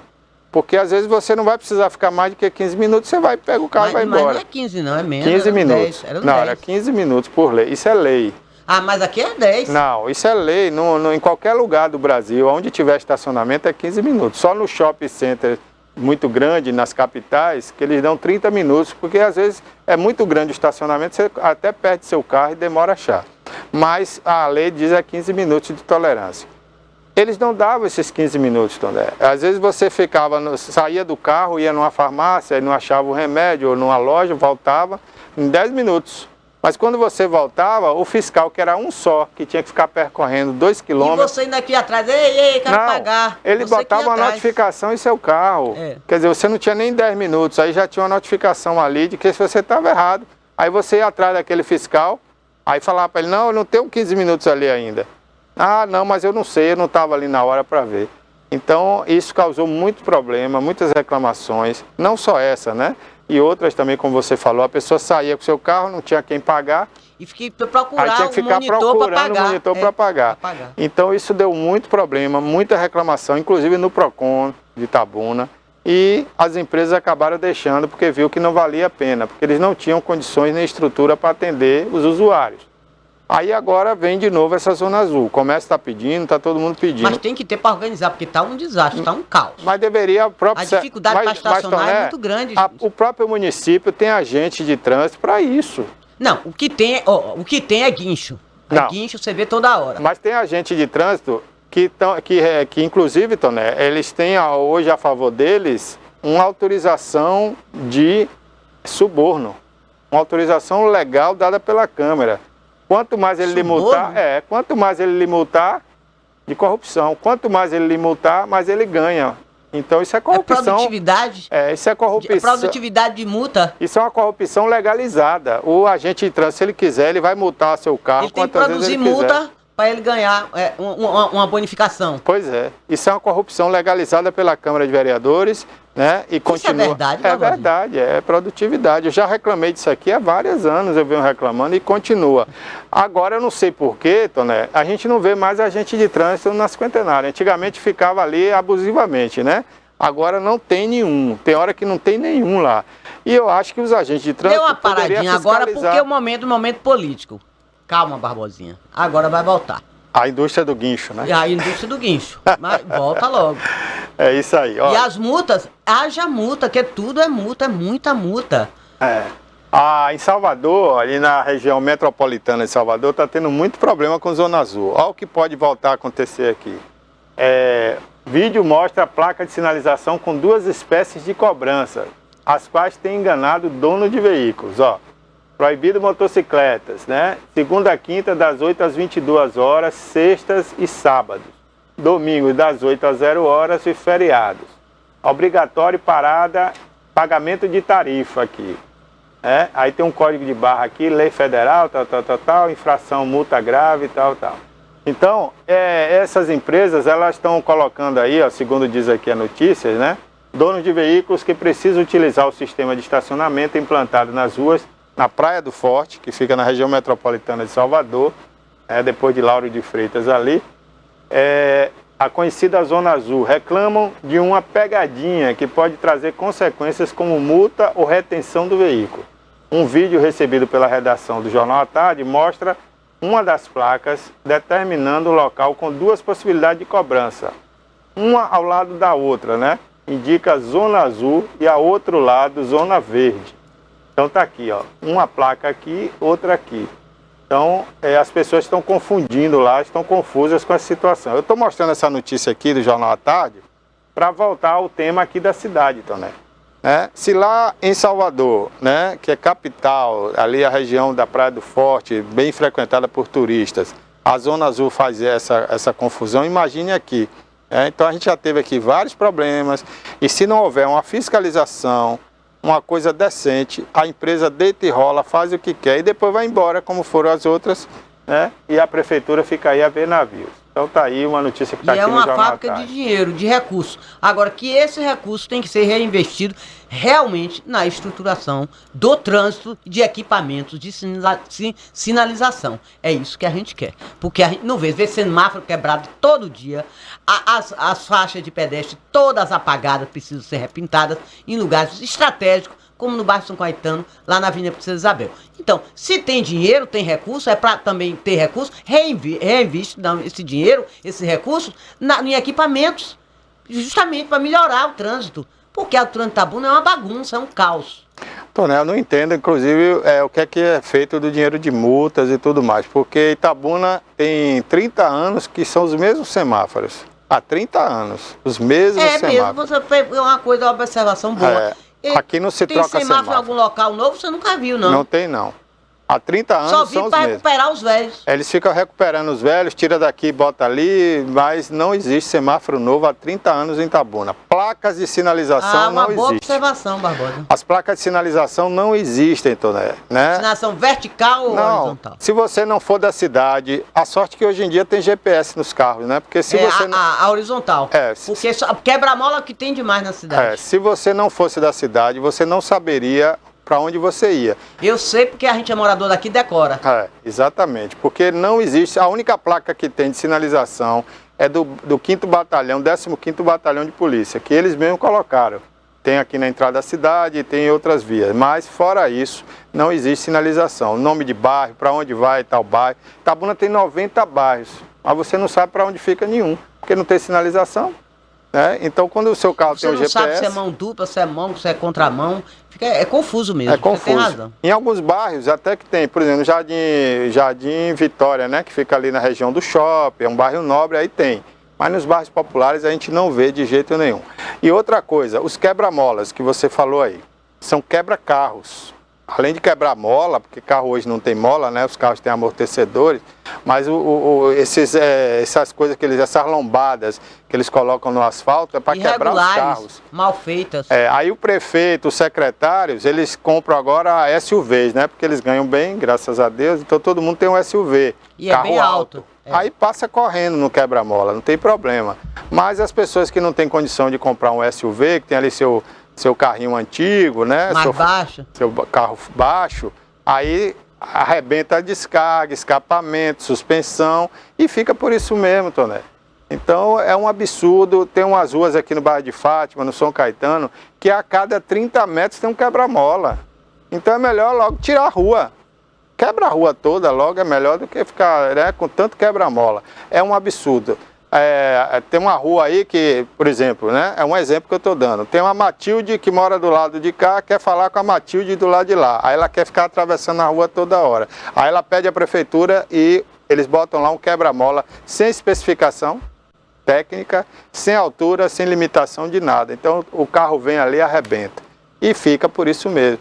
Então atenção aí, senhor Souza, né, que hoje faz o trabalho aí de secretário, correndo atrás, asfaltando, tapando buraco. Está sempre nas ruas, ele é o coordenador dessa área. Eu já pedi a ele, inclusive, para que ele reveja alguns quebra-molas aqui em Itabuna, porque estão absurdamente fora do padrão. Inadequado, né? Tem aqueles elevados, aquelas faixas de pedestre elevadas também, que são boas para proteger o pedestre. Mas precisa pintar, tem que ter manutenção. Mas precisa sinalizar. Estão todas apagadas, Barbosa, é um Exatamente, estão todas apagadas, não existe. Eles pintam uma faixa hoje, dá uma chuva, tira, porque é uma tinta aguada, é uma tinta fraca. Depois a gente vai falar das chuvas, eu vou falar também desse negócio da chuva. É um barato que sai caro, eu já disse o secretário, parece que ele tem medo de vir dar entrevista aqui, a gente já chamou várias vezes o secretário material de péssima qualidade. Ele não vem.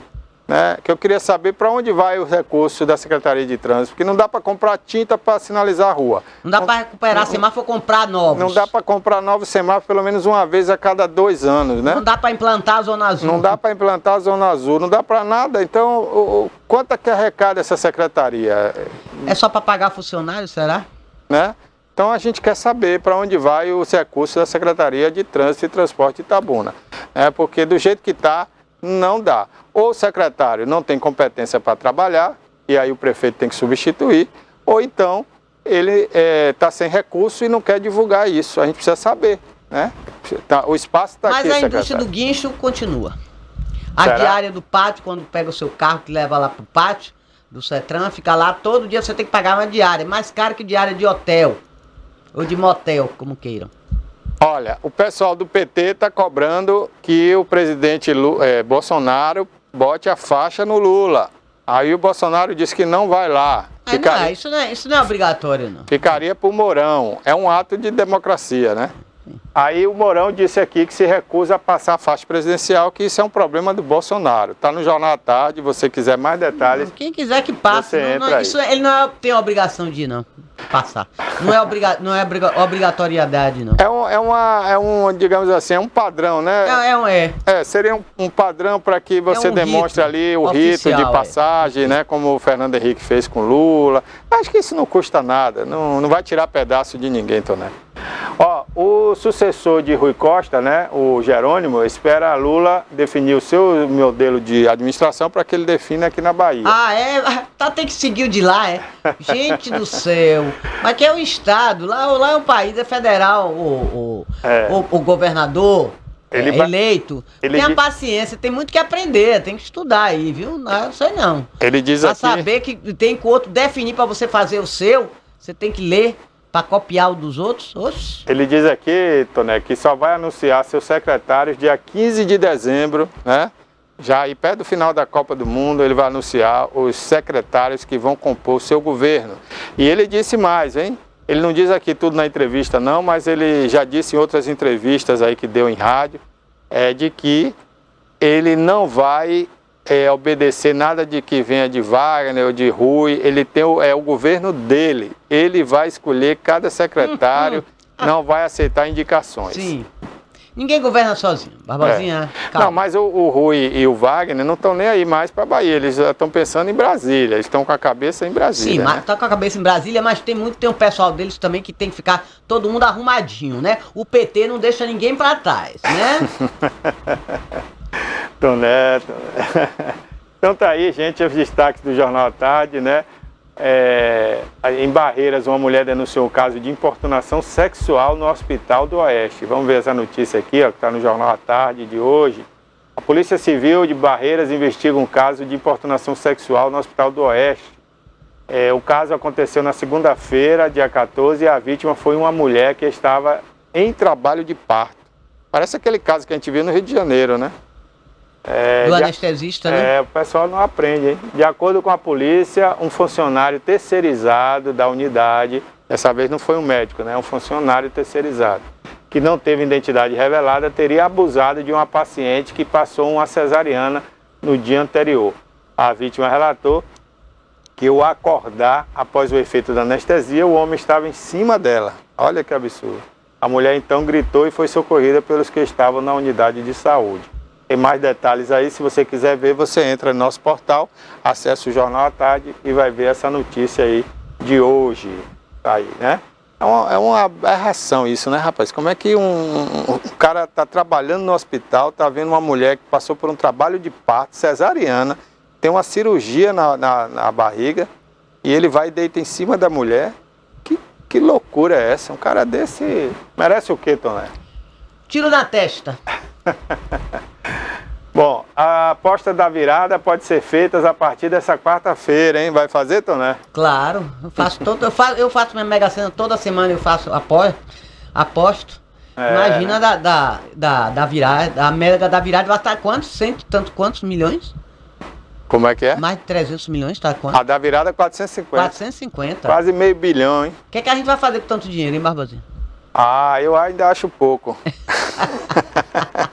Eu tenho medo de mim, não quero tanto dinheiro Ô, Toné, assim, você sabe quanto custa aquele jatinho que Lula foi de carona? nós vamos falar sobre isso, Barbosinha, tem muita coisa. Aquele jatinho, só aquele jatinho, Toné, custa 78 milhões de dólares. Quanto dá isso? Vezes 5. Já me disseram que é menos, é 50 milhões. Sei Tá, lá. vamos botar que seja 50 milhões de 50 milhões dólares, de né? dólares. Vamos botar aí vezes 5, que é o valor do dólar. Dá 250 milhões. 250 milhões. Se eu ganhar Mas foi uma 450... carona, ô, Barbosinha. Não, porque eu quero comprar um daquele também. Então, se eu ganhar Não, eu quero 450 uma carona milhões... pro Catar. Lula teve uma carona pro Egito, eu quero um pra Catar. Eu quero é comprar um jatinho para dar carona ao Perdeu, presidente. mané. Bom, gente, temos várias notícias aqui ainda, né? Se você quiser ver, tem notícia da Copa do Mundo. Inclusive, ontem a França perdeu mais um jogador por lesão, né? Tá tudo aqui no Jornal à Tarde de hoje. Quem são Maior os portal. favoritos mesmo, Barbosinha? As seleções favoritas. Isso é O muito- Brasil é favorito, não? O Brasil é um dos mais apostados na casa de aposta em Londres, né? É? O Brasil é o primeiro favorito pelas casas de aposta. Depois do Brasil, você tem a Inglaterra, a Argentina, a França E a Espanha, e não? a Espanha. A Espanha é uma E a das Alemanha? favoritas. Inclusive, Toné, a Espanha vem com um time diferenciado aí, viu? E a Alemanha? A Alemanha não está tão... Ela está entre os 6, mas não é a mais apostada, não. A mais apostada é o Brasil. O Brasil está como franco favorito. A Argentina também é uma das favoritas. Argentina? A Argentina tem um time bom, né?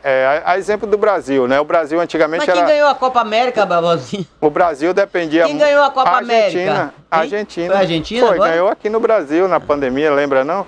Que, inclusive, houve uma campanha da Rede Globo para ninguém torcer pelo Brasil, porque o Bolsonaro passou a transmissão para o SBT, aí a Globo fez uma campanha contra a seleção brasileira. E aí a Argentina ganhou. Acabou que a Argentina ganhou. Eu acho até que o Brasil favoreceu a Argentina ganhar naquela confusão toda. E os jogadores, como eram muito amigos do Messi, né, queria dar esse presente para o Messi. Porque o Brasil não jogou, não se esforçou muito, não tinha torcida, né? Tinha pouca torcida, não era permitido muita gente no estádio. Foi uma coisa atípica, né? E a Argentina acabou ganhando depois de muitos anos que não ganhava nada, né? Então ganhou. Porque É aquela história, Toné. Tudo vem o futebol sul-americano mesmo, eu acho que é mais Brasil e Argentina. né? Brasil e Argentina, né? Mas tem muitas boas seleções hoje em dia, né? Você vê que na Copa do Brasil... A chilena não foi pra Copa. Não. Na Copa que houve aqui no Brasil, 2014, né? A Costa Rica foi uma grande sensação. Ô, Barbosinha, agora me explica aí. Quem é que tá na Copa do futebol sul-americano, aqui na América Latina? Brasil, Argentina, Peru não tá. Não, Colômbia não tá? Não, Colômbia Peru tá? conseguiu Conseguiu na repescagem, repescagem. né? A Colômbia tá... Argentina. Costa Rica, nós temos vários E o Paraguai? Acho que Não, o Paraguai não. Quem tá é o Uruguai, né? Uruguai. Uruguai. A Celeste. A Celeste, inclusive, São quantas seleções é uma seleção aqui? que tem grandes jogadores América do também. Sul são quantas? Inclusive o Arrascaeta, que joga no seu time, né? Sim. No seu? São 6 seleções. No Flamengo, né? É, no no seu nosso. time. Não, eu não torço pro Flamengo. Ah, você não torce pra Eu não mim, torço pra time nenhum, gente. Ah, eu esqueci. gosto de futebol. Eu gosto muito de futebol. Assisto todos os jogos que eu puder. Mas Arrascaeta é um bom jogador. Mas eu não torço pra time nenhum. Quantas seleções da América do Sul, você sabe? São 6 seleções, foram as seleções classificadas, né? Pelo grupo normal e pela repescagem. São 6? Agora eu não tenho tudo aqui para te passar a Sim. lista, né? Mas só sei que o Chile ficou de fora, né? Perdeu na repescagem. O Peru conseguiu. Aí eu tenho que checar a lista, mas o Peru conseguiu. Agora, Toné, vamos falar aí voltando aqui, né? Só para encerrar aqui o Jornal à Tarde. Então tem aí as notícias da seleção brasileira, que está treinando na Itália, vai viajar sábado, né? Para estrear na Abertura Copa do Mundo dia domingo, né? 24. A abertura do torneio, né? Da Copa do Mundo vai ser no domingo, meio-dia, com o jogo envolvendo a seleção da Meio casa. de horário de Brasília? Horário de Brasília, né? Porque a seleção da casa é que tem que fazer a abertura, então vai estrear o Catar. E o Brasil só joga no dia 24, né? O primeiro jogo do Brasil com a Suíça é dia 24. É com a Suíça ou com a Sérvia? Com a Suíça, primeiro jogo. Agora, vamos prestar atenção, gente, porque não é mamão com açúcar. Vocês que não acompanham o futebol europeu, o Brasil tem uma chave dificílima, não é fácil. E outra coisa, se o Brasil passar em primeiro lugar nesse grupo, ele vai pegar o segundo do outro grupo, que pode ser, olha só quem podem ser adversários do Brasil. Olha a pedrada. Olha a pedrada. Portugal, né, do Cristiano Ronaldo, ou justamente a Celeste, né? Pode ser Uruguai? o Uruguai, pode ser adversário do Brasil ou Portugal. Então, são adversários dificílimos para o Brasil. Sim, e tem outro aspecto. Nós não pegamos, que nem criticou muito o Tite. Nesses amistosos, nós jogamos com nenhuma seleção europeia. Mas com nenhum time europeu. Existe hoje é como se fosse até uma proteção das seleções europeias, né? Porque eles criaram lá uma competição que não coincide com nenhuma data das competições americanas. Então, o que é que acontece? Eles fizeram isso para evitar justamente esses jogos treinos com seleções de outros países. Então, eles se fecham entre eles. Você tem a Eurocopa lá e você tem a Copa das Nações, né?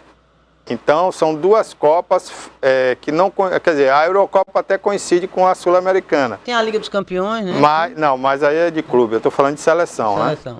Mas eles ocuparam as datas FIFA com competições oficiais deles, entre eles. Então, as seleções de outros países não podem contratar as seleções europeias para fazer amistosos. Antigamente, o Brasil trazia aqui Portugal para jogar aqui, ia jogar lá com a Itália, jogava com a França. Hoje não dá. Mesmo que o Brasil queira, não pode, porque eles estão ocupados com data FIFA, com eventos e torneios da Europa. E isso ficou ruim. Então, o que é que aconteceu, Toné? Foi uma estratégia da Europa. Quando ela viu que o Brasil conquistou 6 títulos mundiais, né? 5 títulos, perdão, né? Nós estamos indo em busca do Hexa. Estamos em busca do 6º, mais 5. A Europa se preocupou com isso, essa hegemonia do futebol brasileiro, né, galgando tudo. Aí, o que é que ela fez? Começou a levar os jogadores do Brasil e sul-americanos para lá, antes deles despontarem aqui no Brasil. Isso foi uma estratégia, né? Vamos pegar os meninos novos ainda, antes que eles acostumem com o futebol do Brasil e venham jogar o nosso futebol, venha para a nossa escola. Qual é a escola do futebol europeu?